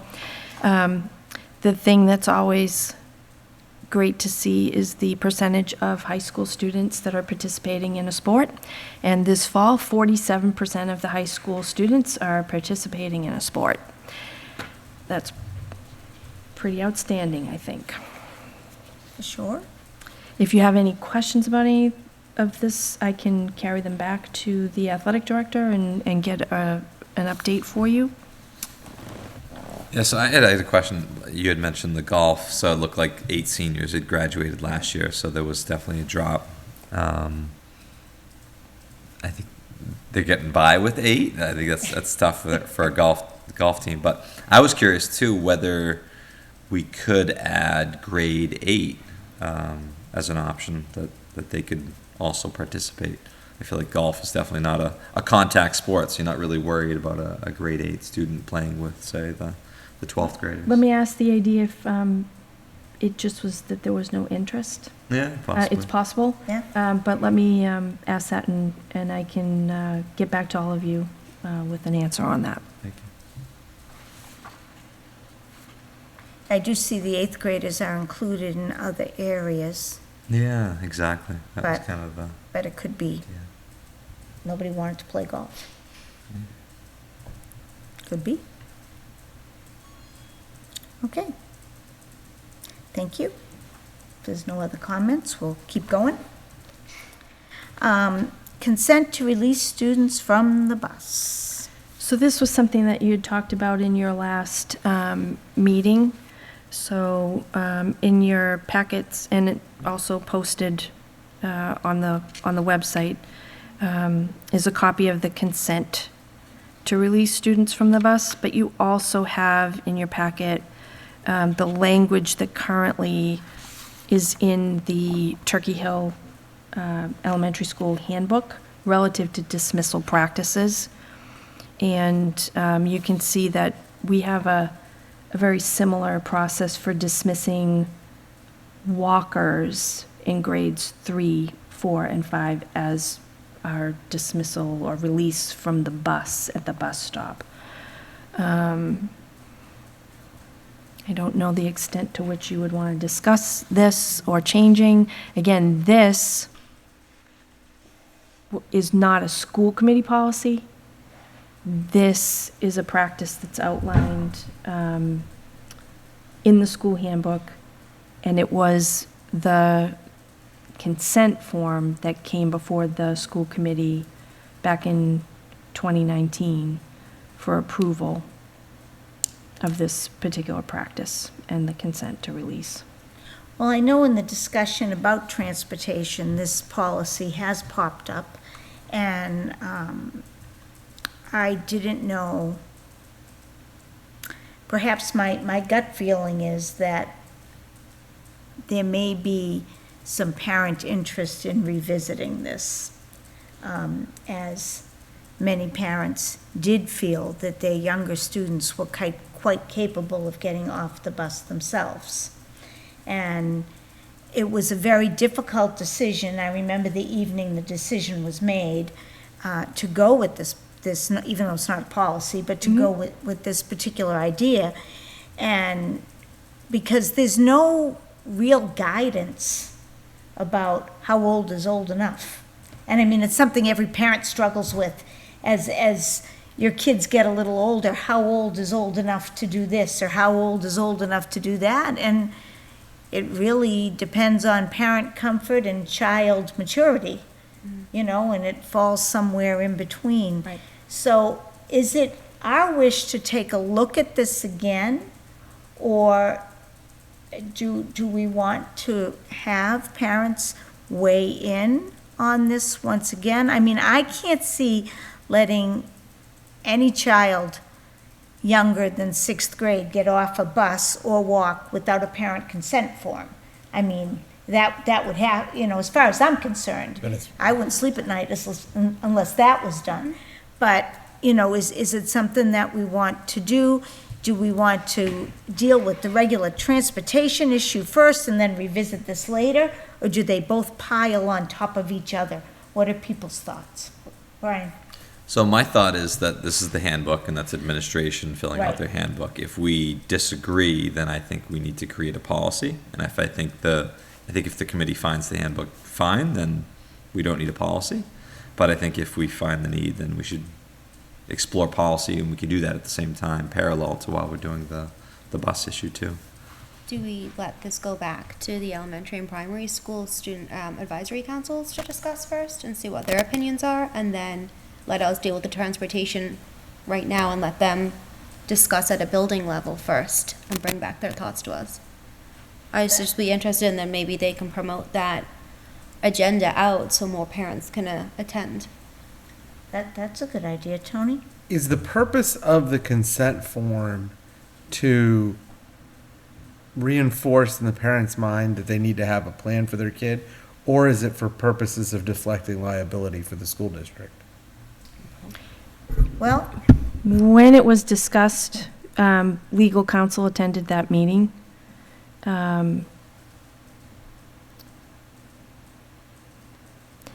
liability, as he described it, comes when if there's a horrible situation that transpires once a student is dropped off at a bus stop unattended to make their way home, or make their way into the house or what have you, if something happens, and if the parents were to decide to sue the school department for leaving their kiddo at the bus stop unattended, and if it were to go before a jury, the question becomes, what will a jury of reasonable people feel in terms of whether or not school practices and policy provided a reasonable level of safety and oversight of safety for the student, right? For all of our students.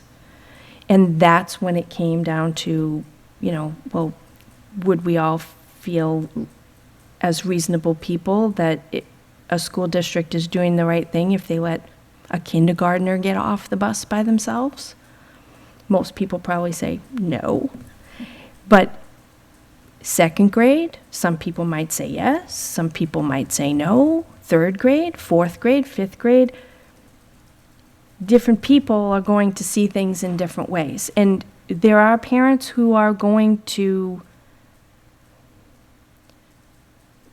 potentially express an opinion on what they think is right based on necessity, based on not having other options. This would be the more convenient thing for me. I'm okay with it because I feel like I don't have a different option. Right. So please drop my kiddo off at the bus. When we took this up back in 2019, there was a parent at the time who had twin kindergarten students and wanted the twin kindergarten students to get off the bus with their fourth grader. So if we wouldn't be comfortable with kindergarten kiddos getting off with no adult to receive them, are we okay with them getting off the bus with a fourth grade? And then are we okay with them getting off the bus with a third grade sibling or a second grade sibling? So this is the dilemma, Right. right? Because these are the real scenarios that play out, and it's difficult. It was difficult Yes. to try to find this seemingly to many people arbitrary line that we draw for what we think is allowable with consent of a parent versus what we think is, not something that we're all comfortable with in terms of, have we provided a reasonable level of safety for the children that we are allowing to disembark from the bus? Because we, through the bus company, are delivering them there. Right. We are putting them in that situation. And the conversation at the time, trying to figure out what's the reasonable age, we were looking everywhere to try to find some sort of legal precedent or any guidance around what's the reasonable age for somebody to be independent and take care of themselves. It was somebody on the committee at the time that found something that was available on the DCF website around the age of 10, right? So if DCF is not going to pursue negligence 10 or older because you left a child 10 or older home unattended, if DCF might pursue negligence because a third grader was left home alone unattended, and we are then delivering students to go home unattended at that age, then it's a complex, challenging dilemma, is all I can say, right? Because it's complicated. The kiddos that ride that bus route are the kids on Turkey Hill and the primary school. So if you're letting siblings in grades 3, 4, 5 get off the bus, but why can't my first grader get off the bus with my third, fourth, or fifth grade kids? You let them all off. We could. Just a couple of thoughts. One thing is, I think that the school committee should understand from our lawyer, from the school district's lawyer, the limitations on a consent form. Like, you can't consent to negligent medical treatment. You can't consent to negligence of any kind. So it doesn't like erase negligence. It just outlines parameters for how that would occur. The other thing that came to mind is whatever the state standard is for children to be competent to stand trial. You know, in a juvenile setting, kids have certain ages. And so in the state where I practice, there's a rule about if you're under 7, don't bother. If you're between 7 and 13, then, you know, there's a presumption and you can overcome the presumption. Then over 13, the presumption flips and it goes the other way. And maybe having some analysis on that point so that we could have sort of some tie, like the one that you mentioned at age 10, but some tie to sort of a communal standard that has been codified either in statute or case law. And then the final thing is, just like a personal anecdote about responsibility. I remember riding the bus in Ohio, in rural Ohio, and my friend Freddie Garcia, his parents were from the Philippines, and Freddie would get off the bus at age 5, and he would go take care of his 2 younger siblings while his parents were working. My parents, probably because it was me, would basically like follow the bus until I got home because they were worried about me being responsible. So I just think this is such a fraught issue that if we decide it without some parental input, we're sort of courting problems. Yeah, I think the challenge becomes the parents that you'll likely hear most from are the parents who just need us to release this burden and just take a weight off of them in terms of I don't have to pay for extended day, I don't have to arrange for a babysitter, I don't have to change my hours at work to get home, or, you know, have my parent come meet them at the bus stop. It presents some freedom to them, right? Right. That they would like this burden that we have placed on them to be lifted.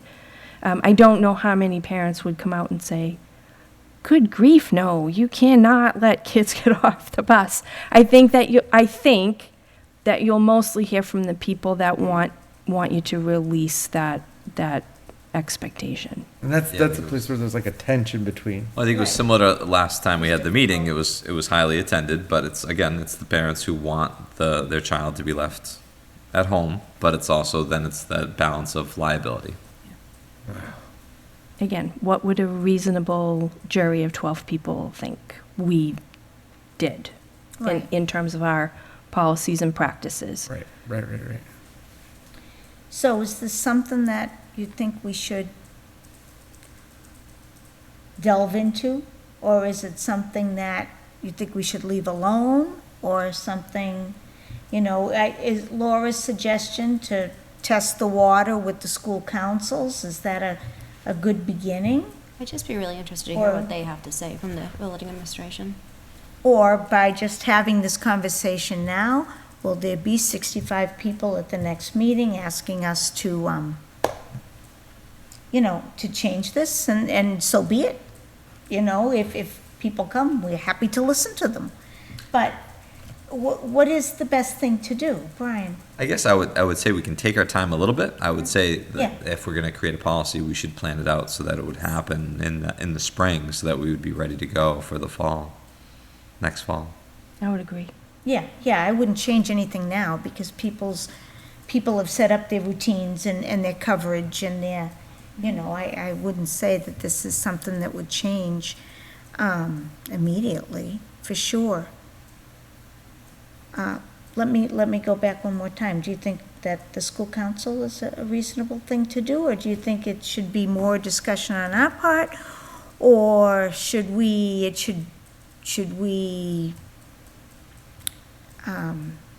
I don't know, invite comments from parents on it? Or what would be a reasonable way of getting people's opinions that we felt would get we don't want to survey people because they're tired of being surveyed. Yeah. And, you know, that's, Well, I think potentially if we start with the school advisory councils and get a sense of the thoughts that come there, we might be able to report back out, and then that might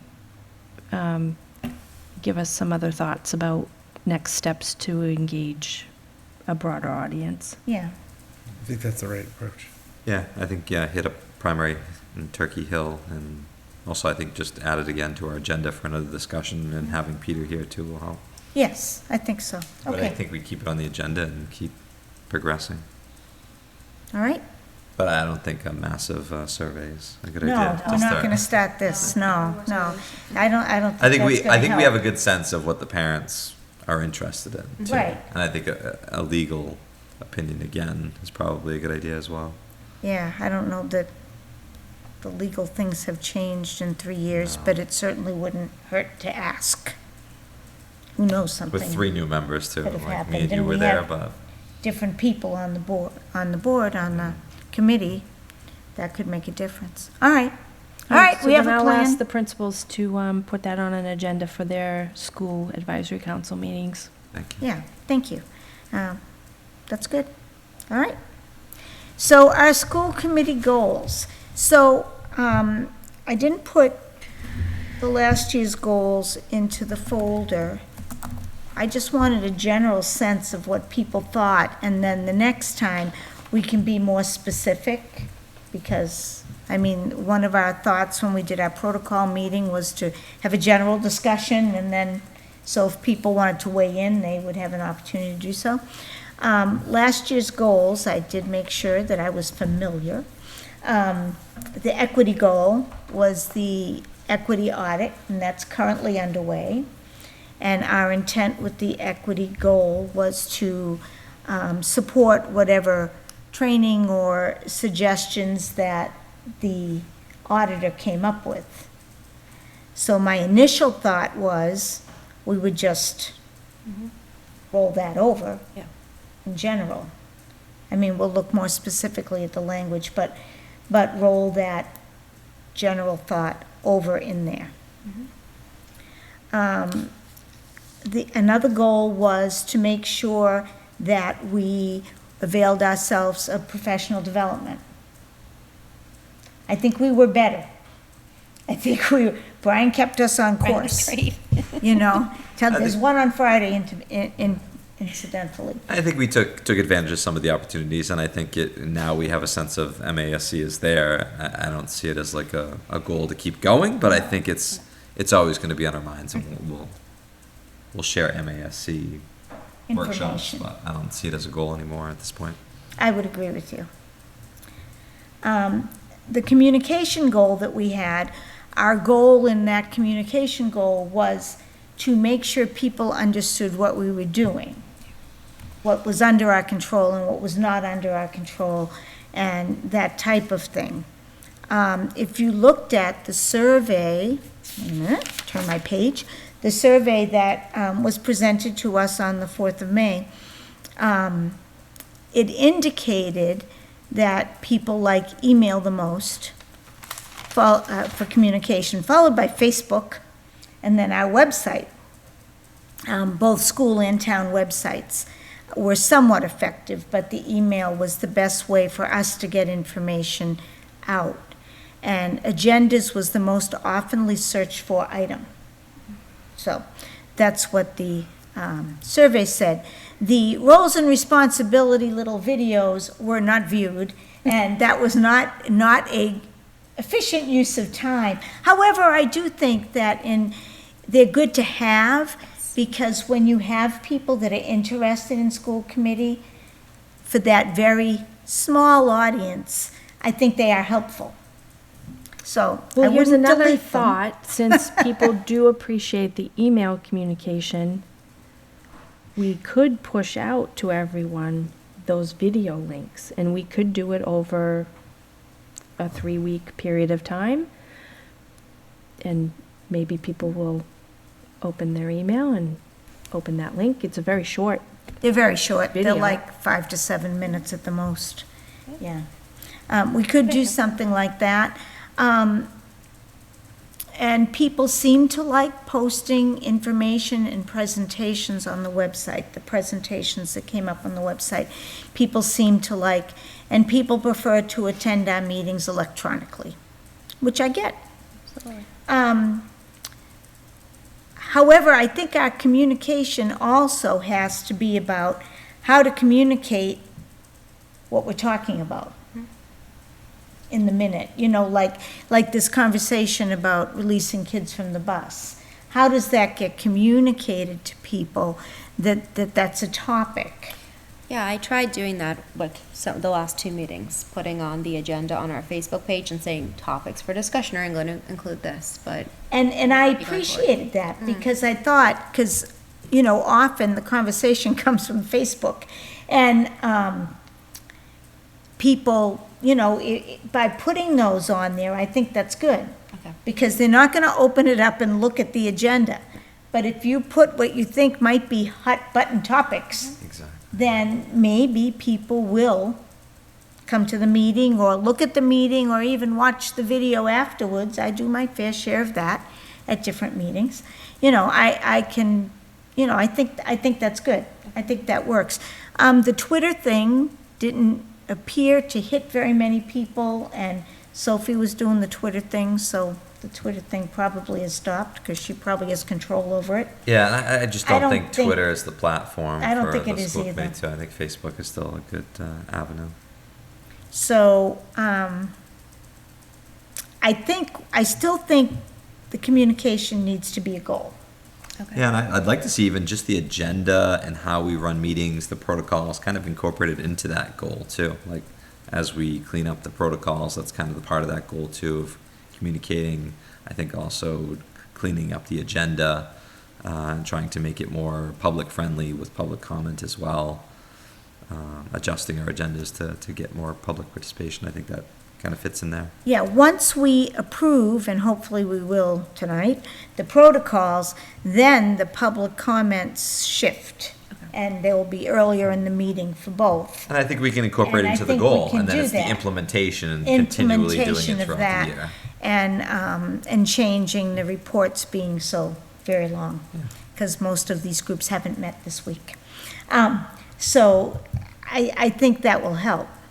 But, we very much want to be transparent with new information and with any plans we have, and we can't figure out how to be transparent. So anybody who's looking at this, if you can tell us how to be more transparent, we would greatly appreciate it.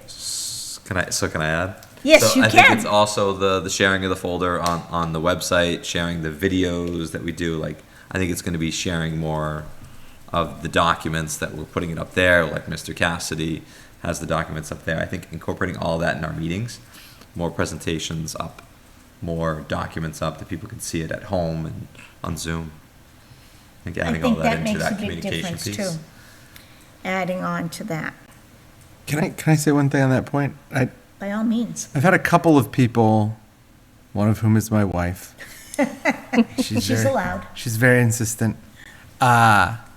But I've had a couple of different people at cross country meets or whatever, or at the town meeting, say that one of the issues that they have with getting information from the school board presentations, like our meetings, not the presentations that staff and faculty do, is that it's like a fire hose. And I take a lot of notes because I'm trying to learn all the terms, but I think one thing that we need to figure out is a way to summarize the data plainly, because I've been working diligently, Yes. doing my homework, looking up terms. I look up terms every time we meet.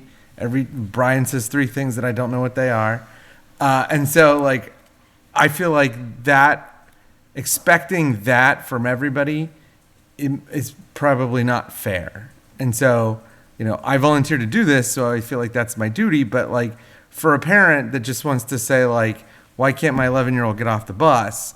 We probably need to have really solid summaries. And in particular, thinking about how, just as an example, in terms of the emails that Dr. Burnham sends out, that the principals send out, other than like the one today, which was like an emergency thing.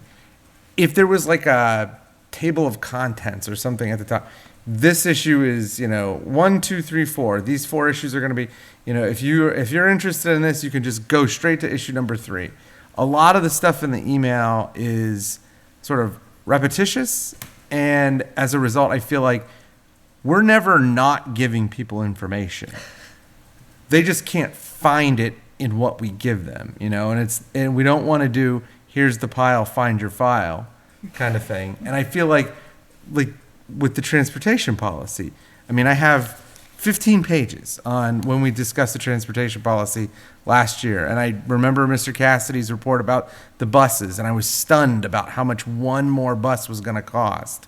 And so it seemed to me that we had definitely gotten close to beating the dead horse. But apparently we hadn't. And thinking back on it, I think, again, it's like the emails where we need to have some sort of 50-word executive summary so that people can get this information. Not that we're not giving it to them, but that they can find it. Well, what I think we should do is come up with these ideas and bring them next time Okay. and form them into some kind of policy. Not to cut off any more ideas if anybody has any. But, and work that into a policy. I think that's a good suggestion, Tony, because I can see how wading through all that stuff, and it's hard for me to put my educator hat aside. And, because even when my kids were young, I would still look at anything that came from school with my educator hat on, So your not educator hat is very valuable. I think that Brian and you and Dr. Burnham, and I don't know how much. I know as much as you know. Okay, but you guys have such a command of the subject matter and the vocabulary, and it is so much. It's much different than I think than the average person in the public thinks it is. There's the meme on social media of what's changed in education since 1890, and I just think that people have no idea. And so when you guys come to this issue as subject matter experts, I'm just I have no idea. So I think that maybe. So maybe I could work with you to figure out. Yeah. I'm happy to do anything Yep. that will make it easier for you Okay. guys. Because it's just tonight I looked up what's a PDP, what's a common block plan, what's a Dibbles assessment. All of these things that I just don't know, and I make notes like that every night, or every time we meet. And you guys say these things, and I was Googling frantically to figure out what a PDP was, and now I know. Professional development points. Yes, yes. But I think That are necessary for recertification of your license. correct. I got that. It's like CEUs. Yeah, I got that. But it's daunting, and because people have an expectation about what education is, and that expectation is 75 years out of date, I think it's hard for them to process it. No, and I appreciate it because I love the diversity of our committee too, and I think it's jump in and say Brian, what's PDPs?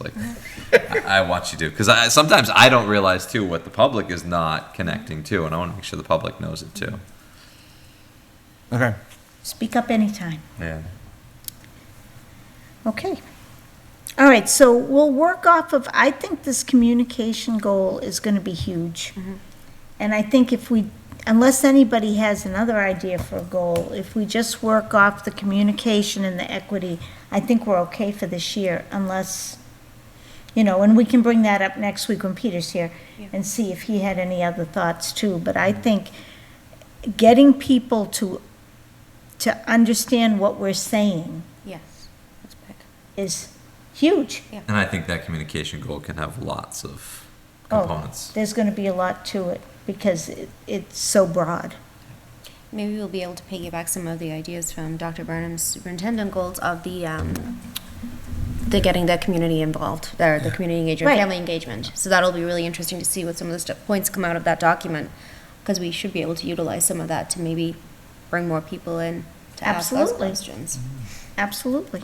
Okay. All right then. Now we're back to old business action. Mr. Cassidy, we finally got back to you. The ESSER update.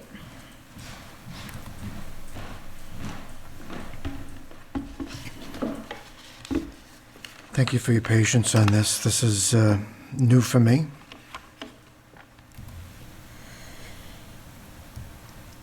Just when everyone mastered Zoom from their basement, right? We're doing something else. That's okay. There's always something to learn. And look at you, you did it. Okay. Good evening again, Mike Cassidy, Business Manager. This is, tonight we're presenting just the quarterly update on our ESSER budget. So I'll direct you to the file that was in your folder tonight, or you could follow along on the screen. So we are on target for ESSER 2. That is a 2-year grant of $588,834. The deadline is 9/30/2023. So let me just take a step back, and I noted this in the memorandum, is that this budget sheet just is like the next level. It's looks a little bit different than what was presented last year, but it just provides more information as we accelerate through the grant. The big highlight is the pending recs and projections and what we're expecting for the budget, a balanced budget, or grant line budget, I'm sorry. It's covered up here. So under ESSER 2, we're on target for a balance of about $4,300, which we will reconcile that during the year. I would imagine that amount will not go down. It will more money will be more available as they may be transitioned through staff members. So unfortunately, when staff leave, it creates more of a balance. And so I think I'm going to say this a couple times. The next quarterly update that is going to be provided is probably critical for ESSER 2, and we'll take a look at ESSER 3 as well. But we don't want to give any of this money back. So, if there is some money left over and, maybe it's a purchase that's allowable under the grant over this next summer. So while we're on that, you can see that there is a negative balance in the grant fringe line item. And earlier in this calendar year, the school committee granted us hiring a new guidance counselor at the primary school, and she's going to be applied to the grant. She comes with some insurance. I mean, I'm not trying to pick on, but she's eligible. The grant will pay for her insurance, but in addition, we pay for the grant can pay for her retirement, so the town doesn't have to pay it. So these are all allowable costs. Quite frankly, the retirement is mandated under the grant. So it's just a cost that needs to be covered. Doesn't affect the $4,300 balance that is projected at this time. So tonight I'm asking the school committee to consider a transfer of $12,040 from the salary, non-instructional salary support line item to cover the negative balance in grant and fringe. So we can, I can answer questions on that right now before you take a vote. And just for clarity, this just means that we submit an amendment to the budget that we had submitted with the grant, right? Right. So this grant is a little bit different. Any amendment goes through the school committee or the governing body. So that's why, once again, you guys talked about transparency. This is what it's about, We move money. You guys know about it. It's a little bit different than the transfer we did earlier tonight, because that's one single line item. What we're trying to show is how these two grants are connected, and that's why we're showing you the entire budget. Let's talk about ESSER 3, if I may, Certainly. before there's a vote. This one is a little bit different. So we've got okay.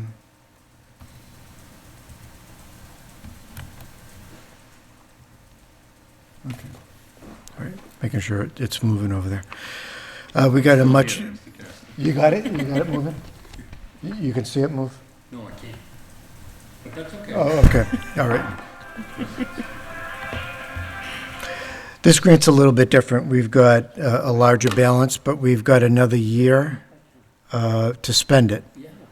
So I'm not overly concerned about it. Obviously, we're going to be watching it. We do have some open tutor positions within this grant that we're waiting for those hires to happen. We did, it looks like I projected a little high on the grant on the fringe. I was anticipating more hirees would be requiring insurance. So that is a good thing to have at this point, is where we're going to spend that money. So as I think the next quarterly report is going to be critical as we kind of outline how we're going to spend the remaining balance of this grant. So, and just to remember, the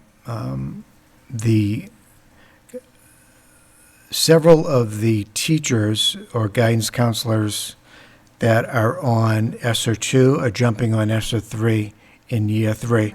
So there's going to be a much higher expenditure rate in the third and final year of this grant. So once again, we're not falling into negative balances here. I'm not staying up at night worrying whether we're going to fall under budget. At some point, I will be meeting with the administrative team to talk about how we can best utilize these funds, especially in year 3. And I would recommend, if there's a $5,000 to $10,000 balance for the summer of 2024, maybe a last-minute purchase of curriculum materials that I know we go through workbooks in the iReady, right? So we can There are just buy those consumables with that. consumables. Yep, sure. That will definitely tie into the grant. So once again, the one thing that it's on the bottom of this report. These expenditures are as of September 3rd, last Friday. So not trying to hide that date down there. So the next quarterly report is going to be critical, in my opinion, especially for ESSER 2, and we'll be looking for some guidelines for ESSER 3. I'm here to answer any questions that you may have. There hasn't been a lot of activity since the last quarterly report because it was summertime.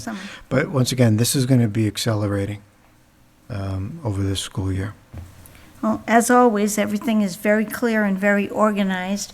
Are there any questions for Mr. Cassidy on this? No, we have no questions for you. So does someone, I'll make a motion to approve the transfer within the ESSER 2 grant of $12,040 from non-instructional support salaries to grant fringe benefits. Second. all those in favor? Aye. Okay. Thank you, everyone. Thank you for your patience and support tonight. Thank you. Okay, school committee operating protocols revised. Now, last week we looked at this, and you hadn't had a chance to look, so I met with Jordan today. He set up my computer just so I would be ready to just so do you would be Yes. ready. Well, I'm glad. So you're ready. it. I am ready. So you are ready. So, have you taken a look and do you have questions, I guess is my question on this. Anything that is in red is obviously what we did in the workshop meeting, we revised. The one thing that I looked at that I thought might help us with our overall communications goal is by moving the comment around the way it in the agenda. Is there a way that we could give people like a tune-in time? Does that make sense? So like if What do you mean? if we say to them,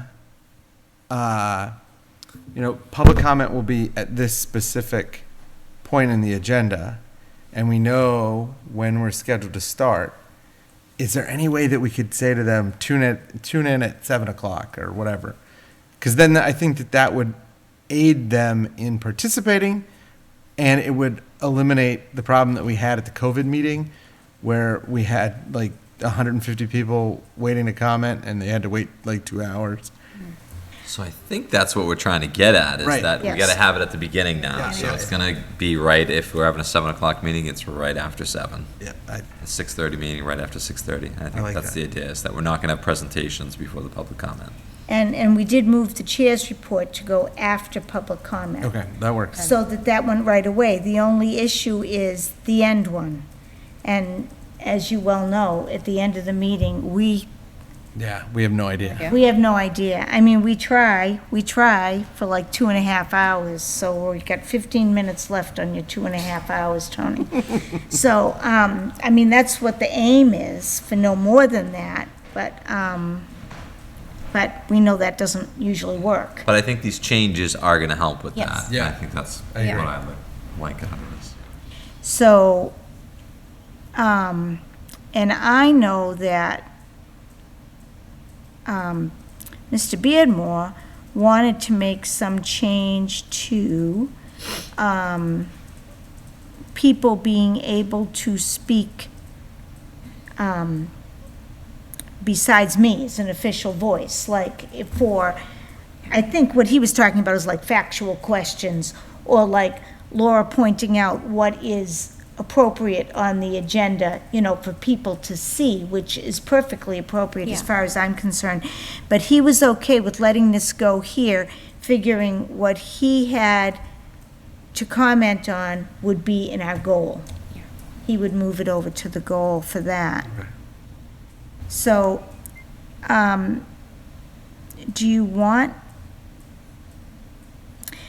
us to put that the public comment, I don't know where we put that, that the public comment will fall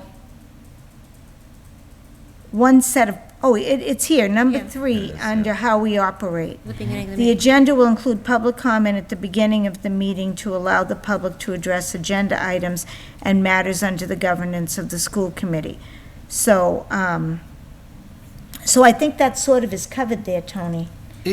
One thing that we might want to say is, that does cover it, but to explicitly state that public comment shall begin promptly at the start of the meeting. So whatever it is, if it's 6:30, it starts at 6:30, 7:00, it starts at 7:00. We can do that. I think what happened was the past few committees, they kept bumping it down the line. Yeah. So I think it was always kind of here in the protocols, but it got bumped behind reports and then presentations. And all kinds of things. It just kept getting bumped, and I think the public got frustrated with it. I think promptly is Probably at the fine. beginning is I fine. think that makes the point. Of course, as part of our goal, how do we get the public to communicate, to look at that, to know that? Right. But I think it's important that it be right at the beginning. Yes. I think for us, And it's we going to have been be doing setting that. that practice. I think Yeah. when the public starts seeing it practiced, They'll get it. That will be, is there anything else in here that you had concerns about? Or questions about what we meant by that? Okay. Anybody else have any comments on the protocols? Then if there aren't any comments, I know Mr. Beardmore was fine with us voting on this evening. So if there are no other comments, can I have a motion to accept these? I'll make a motion to accept the school committee operating protocols. Second? All those in favor? Aye. Okay, there we go. Strategy for continuous improvement.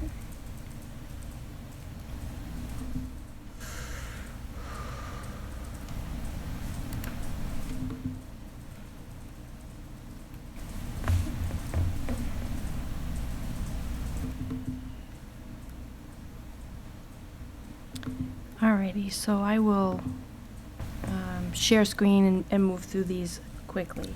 Yes, yes, please. I think it's important to note that a couple of the 10 action plans that we worked on last year, we believe have been completed. One of them is the Transforming Teaching and Learning Priority 3, where we were focused on developing a model for consistent, high-quality professional development in district, teachers teaching teachers, et cetera. We've got the PD committee, Professional Development Committee, established. We have a cycle for replacement of members. We've developed surveys that we do annually. We've developed a model, a template for teachers to submit proposals for workshops that they would teach our teachers in district. We've got a template for proposed book studies that could be done in district. It's firmly established. It's running on its own. We're done. Good job. We're done with this one. All right. All right. The other that is done, we feel,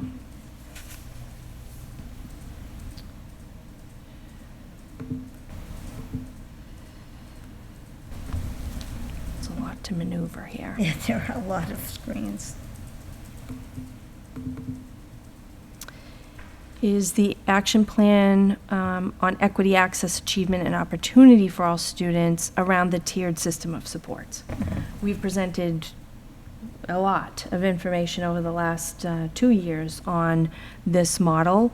And again, we feel that we've established this practice and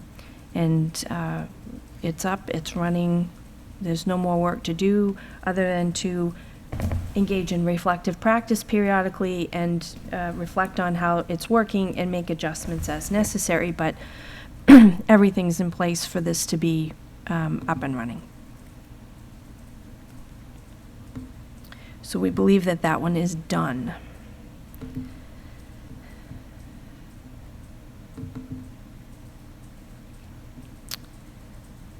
We can take a look quickly at the action plan under the communication and operations big bucket area. This comes back to operational efficiencies.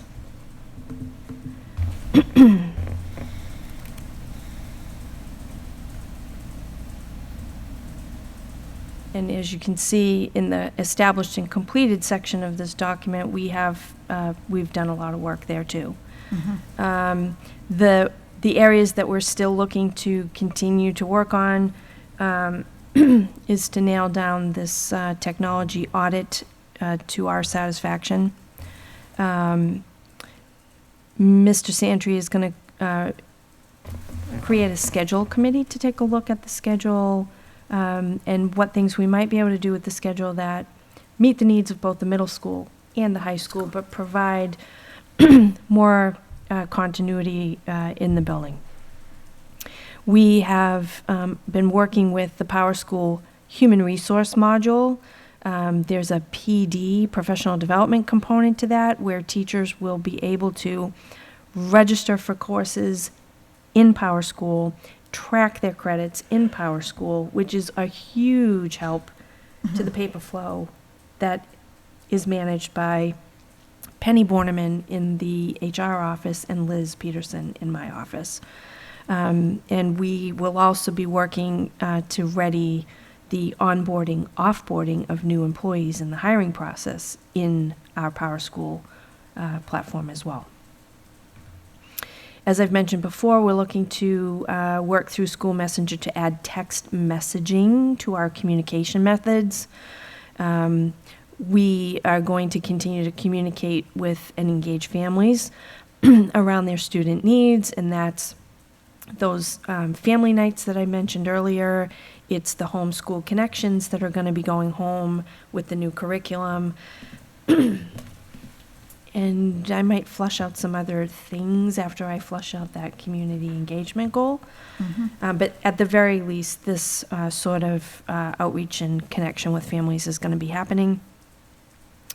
We are going to continue to work to update written procedures and protocols. There are things that are done, this is the way it's done, but it's not written anywhere that this is the way it's done.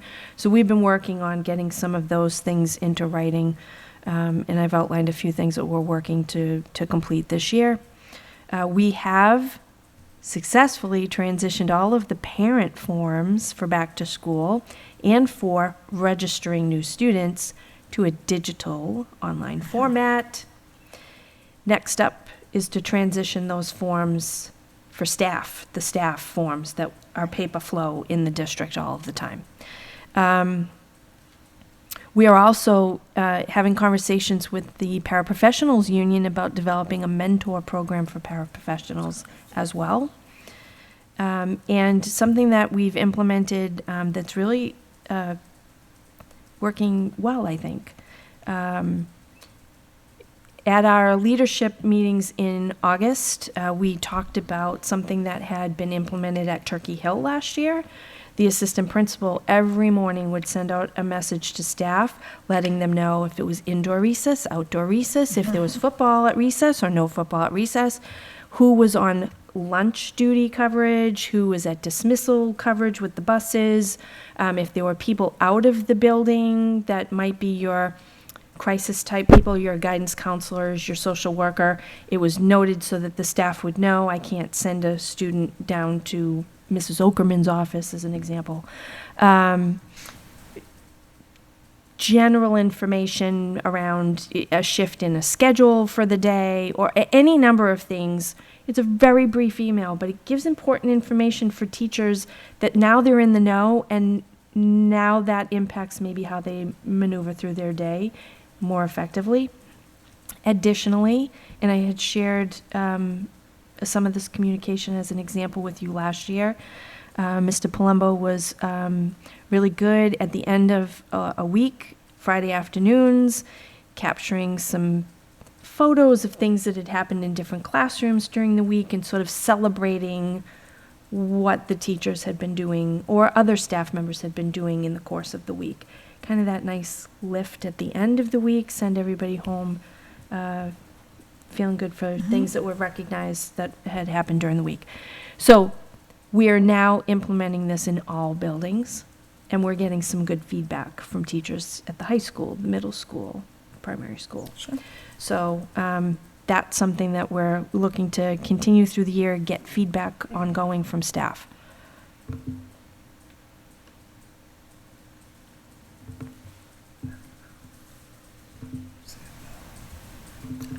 This one here I think is important to call to your attention because I expanded the language a bit in the description of the priority. So the next one is priority 1 under cultivating culture and climate, and we expanded to include student peer relationships, staff peer relationships, administrator student or administrator staff relationships, and school family relationships to this goal here.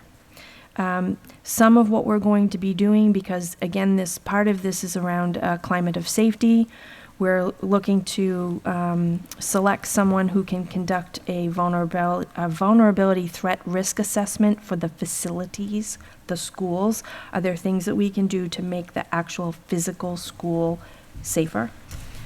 We're going to continue to execute and enhance our safety protocols and drills and trainings for staff. We're going to continue to foster that safe, caring, inclusive culture.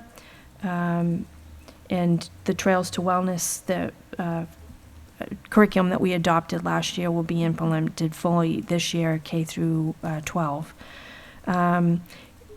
Continuing that focus on professional development for administrators, teachers, and paraprofessionals in that realm of cultural competence, and we talked a little bit about that earlier.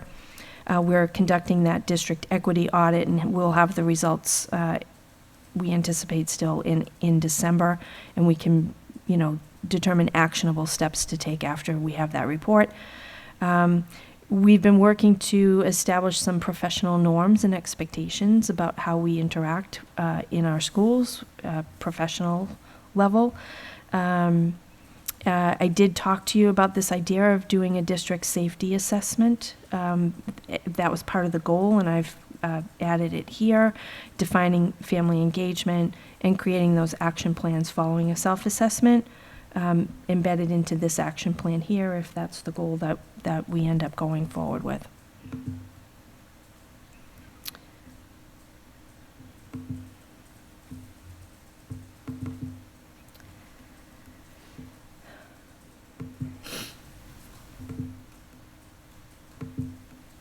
Next up, we have an action plan for cultivating culture and climate priority 2.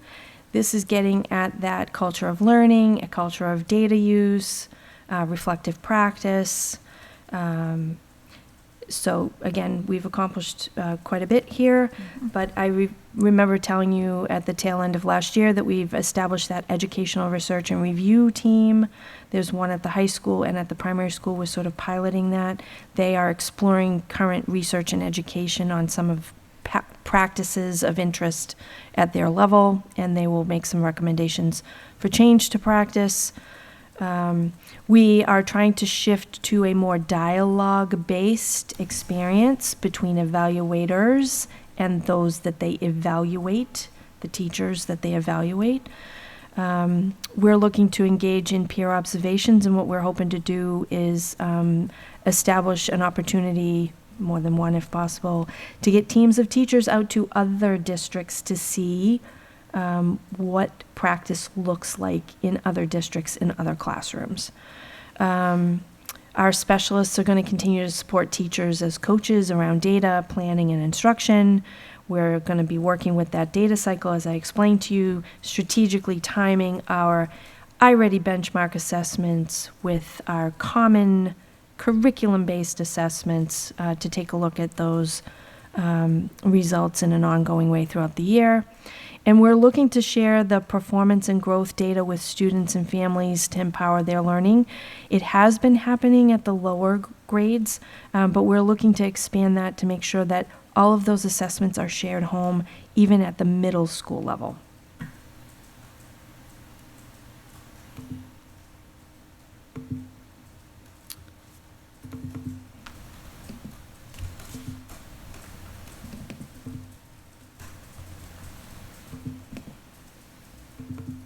Next up, cultivating culture and climate again. This is that action plan around establishing core values. And I believe I explained to you last spring that I'm really hopeful that we'll probably hear something about this in the report with the equity audit, because part of what they're looking for is that what we say is important to us is in writing everywhere and in practice everywhere. And I think it's going to be, I do think that the need to revisit the core values to make sure that they're consistent with what we say we're hoping to accomplish with diversity, equity, and inclusion will have to be revisited. So I'm hopeful that we can start work on that for the springtime after we get the report.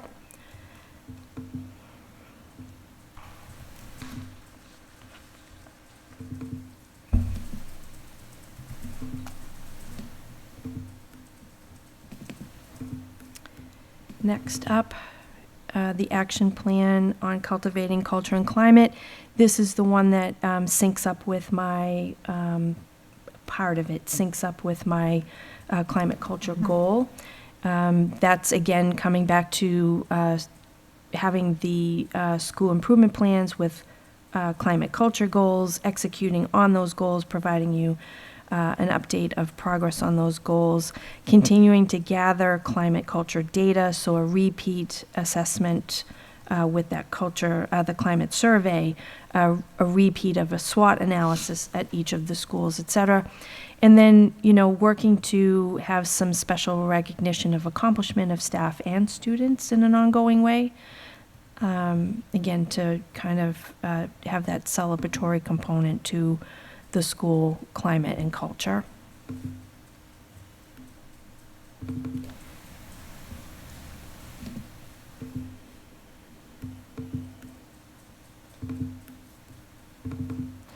Next, equity, access, achievement, and opportunity for all students.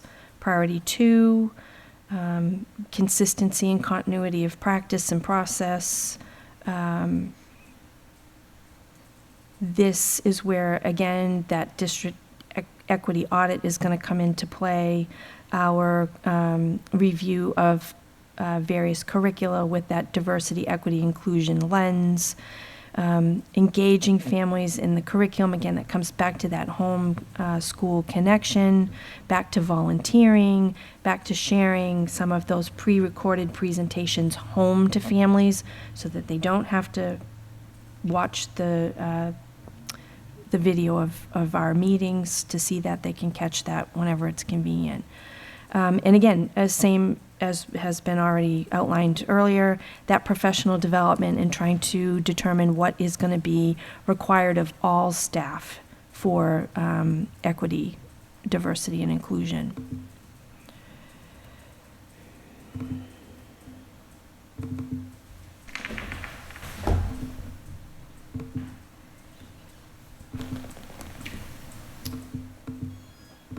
Next up, transforming teaching and learning.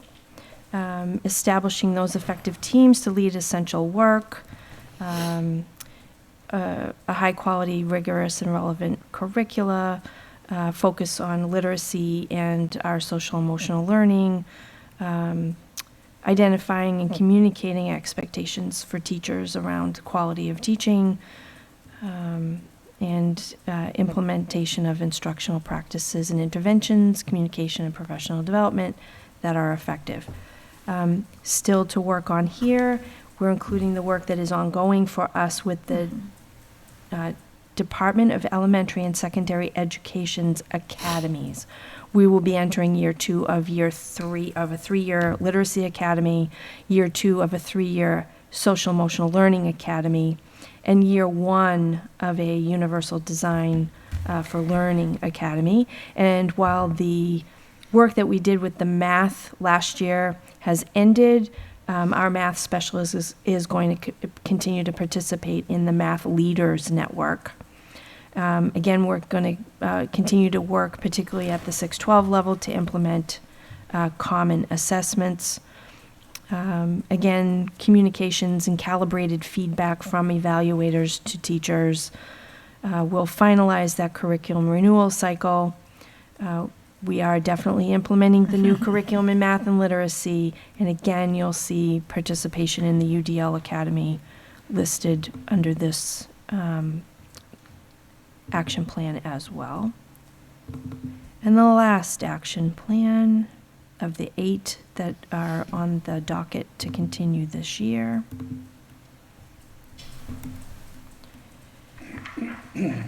Again, is transforming teaching and learning, and this one gets around our hiring practices. So we are going to continue to work on that, but the goal here is that we would complete this, if not late this year, by middle of the year following, I think. It'd be great to finish it early. It's nice to mark these as completed. It's done. Okay, so that's an awful lot that I threw at you. Yes, it is. It's consistent with what we had been doing. It is just a continuation. A lot of things that I mentioned to you in the spring that we would be looking to continue with many of these plans. It's a lot to process through. I'll be looking for you to approve them. It doesn't necessarily have to happen at this meeting tonight. You can spend a little bit of time reviewing that, and we can revisit this for approval or recommended changes at the next meeting. Although if you have thoughts about ideas that you would like me to make adjustment to or add to, certainly open to hearing that as well. Anybody have any thoughts on the strategies for tonight? Everybody's thought out? I think probably we should take some time to look at it. It's too much work to just go through and say, okay, let's go, because I think we need to look at it carefully. So if it's, I think it would make more sense to Absolutely. approve it at the next meeting, so we can go back and look at it. Mm-hmm. But thank you. That is a lot. It is a lot. I tried to go through it as quickly as It's possible. a lot of work. All of these documents are posted on the website, On so the everyone has access to them as well. Great. Okay, our last item before public comment this evening is transportation policy. And if you notice in the folder, we have all the data that was gathered through last fall. And in that folder, you also have some new information.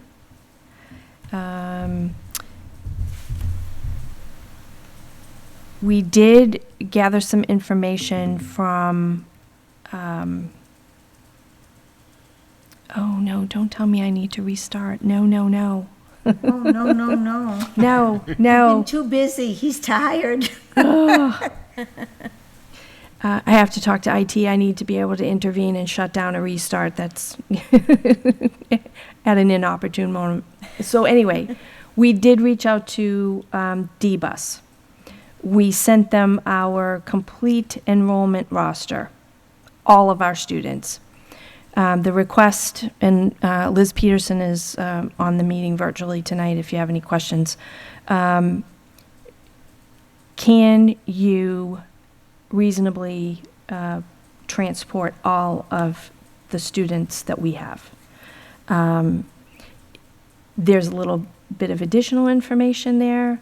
We did reach out to the high school to find out on average how many student parking passes they issue every year, because those are the students at the high school that drive themselves and sometimes their siblings. Occasionally, if they're old enough and have had their license long enough, maybe a neighbor. But this year, there are 132 parking passes. We've been told that good rule of thumb is to just estimate like 125, although there have been some recent years that the number has been lower than that. So at a bare minimum, if you think about 100 students driving themselves to school, that brings the enrollment at the middle high school that would be potentially looking to get on a bus down to about 850. If you think about siblings riding or neighbors riding, that number comes down even further. And I can tell you that there are still going to be parents who will drive their kids to school. Because we see it happen at the primary school where all of the students are eligible, and yet we have lengthy car drop-off and pick-up lines. Kids are going to be dropped off and picked up by their parents. So D-Bus is looking at the enrollment and what they think they can reasonably accommodate with 11 buses, the 11 buses that we have now. I think that, potentially we'd be looking at needing to conduct a survey again to see how many people would, even if bus transportation were available to everyone, who would opt not to avail themselves of the bus transportation, just so that we get a sense of numbers. Mm-hmm. So just know that we're working on gathering some of that information. But for your convenience, I've gone back through all of the meetings last fall up until the vote and pulled out any of the presentations or data that was provided to you over the course of those meetings into one folder that you can take a look at. And of course, the transportation policies in the packet as well. Any other questions on that?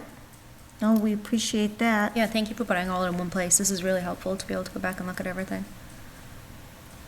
So, once we hear from D-Bus, Mhm. then we'll have a little better sense of where this can head. Did they give you And- like a preview, a sense? Well, based solely on the total number of students, the owner of the company felt, oh, that's not going to be a problem. I'm not 100% ready to take that leap of faith that that's not going to be a problem. I really do need to see how this all maps out, because currently we have 2 bus runs, one that does the secondary, which is 612. Right. Those 11 buses transporting those kids, they drop them off at school and then they go out there on the route and pick up the kiddos K5 and drop them off. If things aren't distributed just equally Right, amongst the 2 bus runs, we might not be able to make it with the 11 buses. We'll have to see what happens. I do think that if it looks promising that it can be done now, and you all decide that you want to change policy to transport everyone, I think it's still going to be important for us to have parents fill out the transportation form that gives us a whole lot of information. Are you going to before and after school extended day? Are you being dropped off in the morning, in the afternoon? Do you need to ride the bus in the morning or the afternoon? Are you involved in athletics? Because that's going to, cause some flex in the numbers. So I do think it's still going to be important for us to get that data from parents as to their intention around transportation. But we can certainly see, if there's a need to conduct another parent survey, same questions, different questions that might be helpful data for you to have. So maybe just going back and looking through the data that you do have, if you can identify other data points you would find helpful, we can figure out a way to get that data for you. Any questions? No, I think that's the way to go, and we'll wait and see what your numbers come up with, and then we can take a look if we can change policy, or, because there does need to be a cushion of some type. Yes, because we do still have Because- students enroll throughout the year. Enrollment. And obviously, any major development in the community is going to make a change there. So, All of our electronics are oh, shutting your down. battery's dead. Oh, Well, mine that- too. Okay, that is we Plug it must in. be done, Start writing okay. stuff down. So it is, I believe, if we're done with the transportation discussion for this evening, it is time for public comment, open to any items. Mr. Rogers, you've been so patient. Fine. I'm sitting here looking at you folks and saying, man, I'm telling you, I don't know how they do this.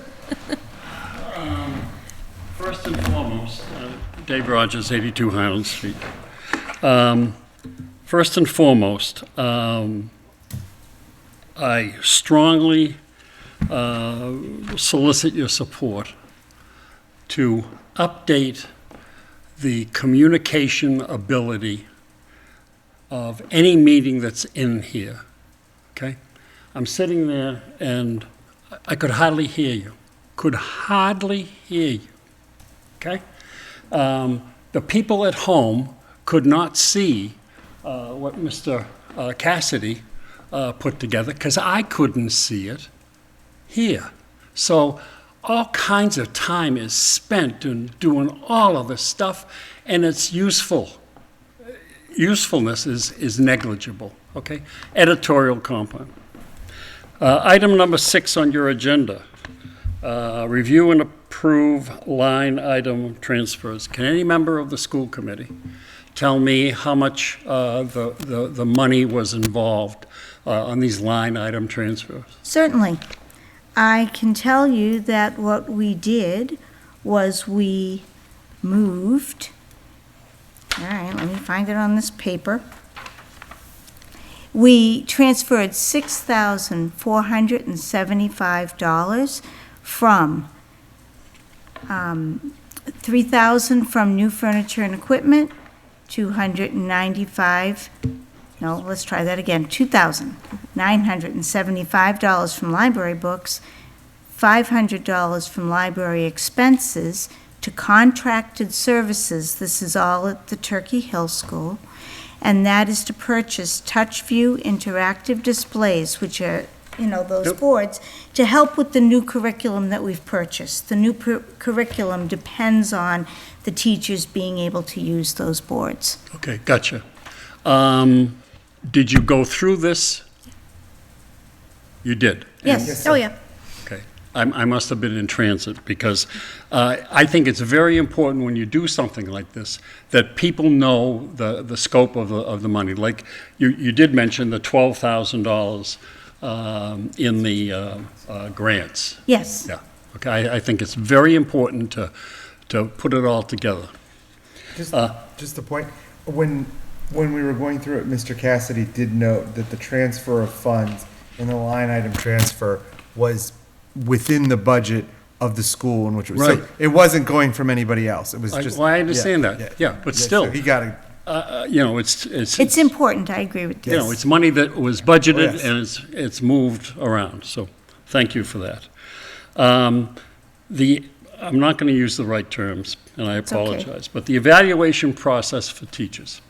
I thought I heard if a evaluation of a teacher takes up to 10 minutes, a written document must be completed by the observer or the evaluator. Is that right?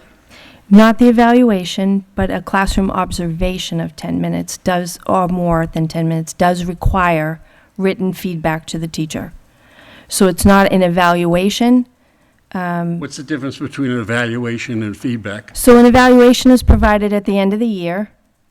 Teacher is rated against progress made on goals, as well as the standards and indicators and elements that are outlined on the Department of Ed website. You can find the educator evaluation rubrics. There's a teacher rubric. There's an administrator rubric. So the evaluation is a full write-up at the end of a year that includes all of that evaluation, ratings, feedback, and such. What we were talking about tonight is a classroom visit. And anything less than 10 minutes does, by the evaluation process that's been agreed to with the union, anything less than 10 minutes does not require written feedback from the administrator to the teacher. If the evaluator, the administrator, is in the room and observing for an amount of time in excess of 10 minutes, they are required to provide that written feedback. Okay, how many written feedback documents are prepared per teacher per year? That depends on the teacher and the level of What I'm trying to get at is what they go in and they spend 5 minutes observing, and they don't have to do any paperwork, right? So it's not required as part of the evaluation process. That said, we are going to be providing written feedback regardless this year. We have developed a walkthrough feedback form that is partly checklist and partly some space for comment. So regardless of how many minutes are spent, feedback will be provided in writing. It's just that one is applicable to the teacher evaluation and one is not. Okay. I was interested in determining how many of these write-ups, so-called, I'm not going to use the right terminology, but, you know, it's important, and I think that's part of the process, and I was just curious about that. Can I respond to something Mr. Rogers just asked? Because this came up when I met with you and Carol at the curriculum. And correct me if I'm wrong, but I remember Deidre McLean talking about doing a walkthrough in the first 9 days because they had created these sort of, starting blocks for lesson plans for the teachers. And so in those instances, she said, because I asked her, she said, I could walk through and in 2 minutes figure out where they were because I wrote them. And so in my mind, based on what Mr. Rogers just asked you, that would not require a written assessment because Correct. really she's basically like, there's a script. If they're 10 minutes into the lesson, this is what they should be talking about. It wouldn't require any feedback beyond that. Correct. Things are not required, but the teachers have actually indicated that they see us in their classrooms and they would love to get some They feedback wanna on know. that. So even when I visit a classroom, I will be filling out one of those feedback forms for them. I just wanted Mr. Rogers to know, I had the same question. So when they explained to me how it was working and when they were using these short visits to the classroom, it made more sense to me to understand it in terms of like what Deidre McLean had mentioned. So I think it's a very important part of the process, extremely important. Yes. Okay? The last thing I would like to talk briefly about is the ESPER, is that the correct? Yes, sir. ESSER, E-S-S-E-R, okay. 1, 2, and 3 grants, right? Right. Okay. And mention was made about $500,000, right? Right. Okay. And this was used, for a whole myriad number of projects and things and purchases and hires and all of this stuff. Yes. What happens after the 2 years are up? After the 2 years are up, we have to figure out where our priorities are, and we spend our money that we get through the town, and we look for grants to supplant this money that is missing, and some things are going to have to end, because this money will be gone. That is what Absolutely. happens, and they are working on a plan on what to do. This money does, our grant deadline is, for ESSA 3 is September 30th of '24. So plans are beginning to shape and have been thought about. Since this money went in, conversation has been, this money is going to go away. I mean, we realize that. That's the way it goes. The town isn't going to pick up the difference. We know that. Right. We don't expect them to. Right. So this is what I alluded to last time I was here. This is, we're looking down the barrel, folks, and it's like preaching to the choir. Right. Of all kinds of problems that we'll have to face. How many people have we hired under these various programs? I can't tell you off the top of my head, but we have hired many people, many social workers, many interventionists, those types of people primarily, wouldn't you say? Because of the way the grants are written, it's supposed to be used to mitigate the effects of the pandemic. So to bring kids up to speed. So once we get to that point, then we have to make decisions on, how much we can afford. Yep. And what can we continue to do, and how can we find grants to help us? That was anticipated. Okay. Do you know how many? I don't have a number for you off the top of my head, I don't. No guess? 15, I- 20, 30? I would be reluctant to put a number out there that I can't verify. Quite a few, I'm sure. Quite a So, few, yes, you I know, would agree with you, quite a few. Looking down the barrel of this is astronomical insofar as I'm concerned. So I think it's something that, My last comment, and please don't, I'm just going to give it to you straight. I was here for whatever, okay? I don't think that there's 10 or 15% of the residents in the town of Lunenburg that understood all that you were talking about here tonight. They have no idea. None.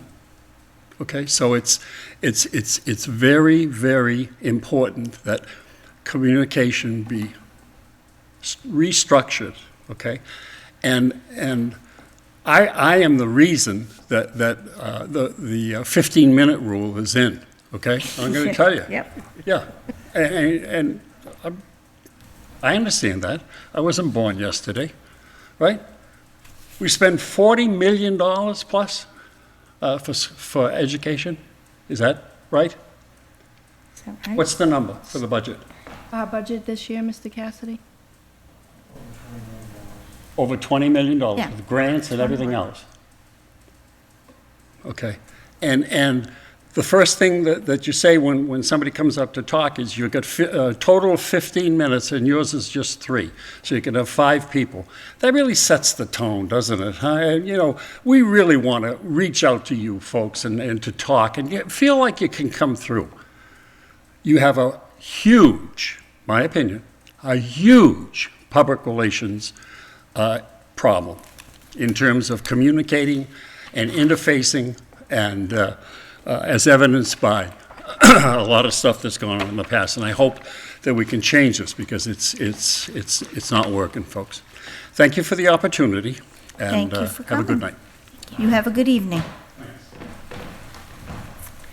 Next, we have reports. Rather than go through the list, I'm going to ask if anybody has any reports. I have a couple. Okay. Athletic advisory, we met on August 22nd for fall fundraisers for the boosters. We approved several. Football is doing a calendar fundraiser. Soccer is doing a calendar fundraiser. Cheerleading is doing a car wash and the gold cards. Football gave up on the gold cards and cheerleading is taking over that.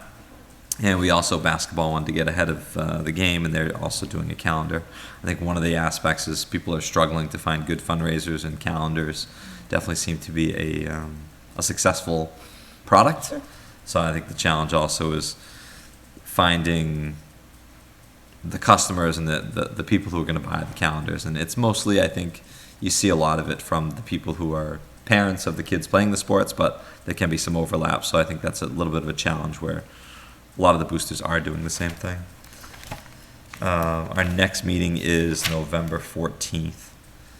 Oh, and also we had the athletic director there too, so that was great that well, the that was boosters good. got to see and meet the athletic director. Also, the building reuse committee. We met on August 29th. Our next meeting is September 19th. We mostly focused on a position paper on storage, trying to reduce the amount of storage that departments are taking up. Right. So that was sent to all the department heads. And we also talked about different scenarios, potential scenarios to deal with the buildings and trying to combine all of our ideas and trying to narrow it down to 3 potential scenarios to eventually bring to the select board for the select board to oversee. So we'll be meeting again September 19th. Thank you very That's all I much. have. Awesome. Anybody else? Okay, topics for future discussion. We need to keep transportation on there. We're going back to the superintendent's goals and to our goals. One thing that I would like to offer for consideration, I reached out to the town manager today and learned that the capital plan deadline is going to be sometime at the end of this month. They're transitioning away from the traditional form that they've been using, and they're going to, I believe she said it was like a software platform to submit. So that said, we only have one meeting scheduled for the rest of the month, and that's on the 21st of September. So something for consideration would be potentially to have a meeting next Wednesday night. It'd be our 5th in a row. That's a lot. To talk just about That has been the capital plan, so that you can have some time to consider it before you would vote to approve it at a meeting on the 21st, so that we can send it to the capital plan committee. Other than that, I could get it out there publicly to you, post it on the website. I could send an email and alert families that it is posted and available on the website. You can communicate back to me any questions you might have about it or recommendations for consideration, so that we can take that into consideration when we bring it to you on the 21st. Because ideally, Could we have, I think, I was going to applaud everybody for making it through 4 weeks in a row, and then she said this afternoon to me, and I'm thinking, oh my word. Yeah. Could we have a first look at it on the 21st and have a meeting on the 28th and give us a week? That's Breather. much better. Would that would still give you time? if it were virtually held, I Virtually? could Oh, is that bad time? potentially. Okay. Yeah. Well, if But it's not if gonna it's work for virtual- you, if it's not gonna work for you, it's not gonna work for you. It might work. Let me just double check on that. I feel like capital planning, from what I had heard after I let them know that I was no longer there, they were trying to meet, I think, Monday the 26th. They were going to try to meet then. Do you think they were trying to wrap things up by then? No, it was really just going to be a reorganization. So that's why I'm surprised that the end of September was the deadline, but I'm guessing they're going to reorganize and then maybe the first week of October start getting into it. Maybe the second week of October. getting Again, into I it. don't have a deadline date. There's been no, yes, they'll be due on September Yeah, no, 29th. no. I don't have a date, just that, So my personal opinion, I'm fine with like getting it early and reviewing it. I feel like we've seen the capital plan over, it's kind of planned out for years, so I don't think there's going to be any giant surprises. there are I- some new things that we would be putting on. Yeah. I- I did have Again, I Fire don't alarm. think that they're gonna be Yeah, giant right, surprises. Neutral. No, probably not surprises. Well, what if, We could try that approach and see where you feel see we where it are on the goes. 21st. And That if works, yeah. needed to suspend a vote, then we we could could. schedule. And can we make sure that parents know that we are having that discussion on the 21st? And my concern is getting people an opportunity to say something before we vote. We could also, Could when we we push have- it out, ask for any feedback to come through the LPS online. We could do that. Could we have our discussion and before we vote, say, I understand this is extraordinarily unusual. Is there any public comment before our vote? That's Is That works. that, I mean, that would satisfy the need of people What about hearing. like a forum, Q&A forum? Could open have a 10-minute forum. Yeah, just a very short something so that people know that they have an opportunity to comment on what we've said. I think that It's connects my- back to our goals again. It's like that Yeah. communication. Let's Well, do more that's what I'm forums where we can have a trying to 10-minute figure forum out. on the agenda. People can ask questions and Keep answers. about give the feedback. capital plan, I just think that would be good. because I want to make sure to give, then we wouldn't, we can skip coming next week and maybe skip coming the week after that. So we can just come back on the 21st. So one thing I noticed, and I honestly don't remember this last year, but during capital planning, when I was on the committee, we would have the department heads come and they would list their items on this year's capital plan, and in priorities, like priority 1, this is really the most important, priority 2. And I don't remember that from the school committee at our meeting, but No. I remember seeing it at the capital planning meeting. I think that might be good for us to even go through of like Yeah. what our priorities are too, because I think that, I don't know if it's the department head priority or if it's the school committee priority, but I think they could blend together too at the same time, potentially. Okay. Or at least we can have a school committee priority list, and that might help the superintendent as Yes. well. Yes. I would agree. Because sometimes the capital planning, they want to know the priorities too, and I think that can affect their Well, that decisions does make a too. difference, yeah, absolutely. Okay, I think that that's workable. Okay. Did we have anything on the capital plan, or just a suggestion about the storage, the digitizing? So that's something that we need to still try to Figure out? nail down Yeah, a cost. know, Because 'cause there's the some town had it documents on that there. we cannot right, digitize. right. So that's still something that we're working on. We discussed a few other things that would be new. If any of you have been to the turf field, you know that the wall around the track is tipping toward the track, and the fence above that wall Yes. is tipping toward the track. And if you look at the concrete block wall behind the bleachers underneath the press box, that's also tipping. I don't think that there's an imminent collapse or anything like that. It's been looking that way for a bit of time. But I do think it's something that we need to address. And so, cost for a study to figure out what all is involved there. Because I think, we've got some water drainage things that we would have to address. I think that it's the water that's kind of pushing things. So we would need to kind of understand the scope of the project, and I think that, honestly, that's going to be a big price tag to do all of that repair. So that's something new that we added in the context of our discussion. We had a meeting today, actually, with the facilities director, Mr. Cassidy, and I. So there are a couple of new items on the agenda, or on the plan.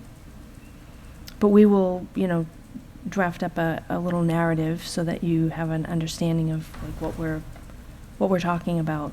It's hard, when you put a 4-word line there with a big price tag attached to it. Sure.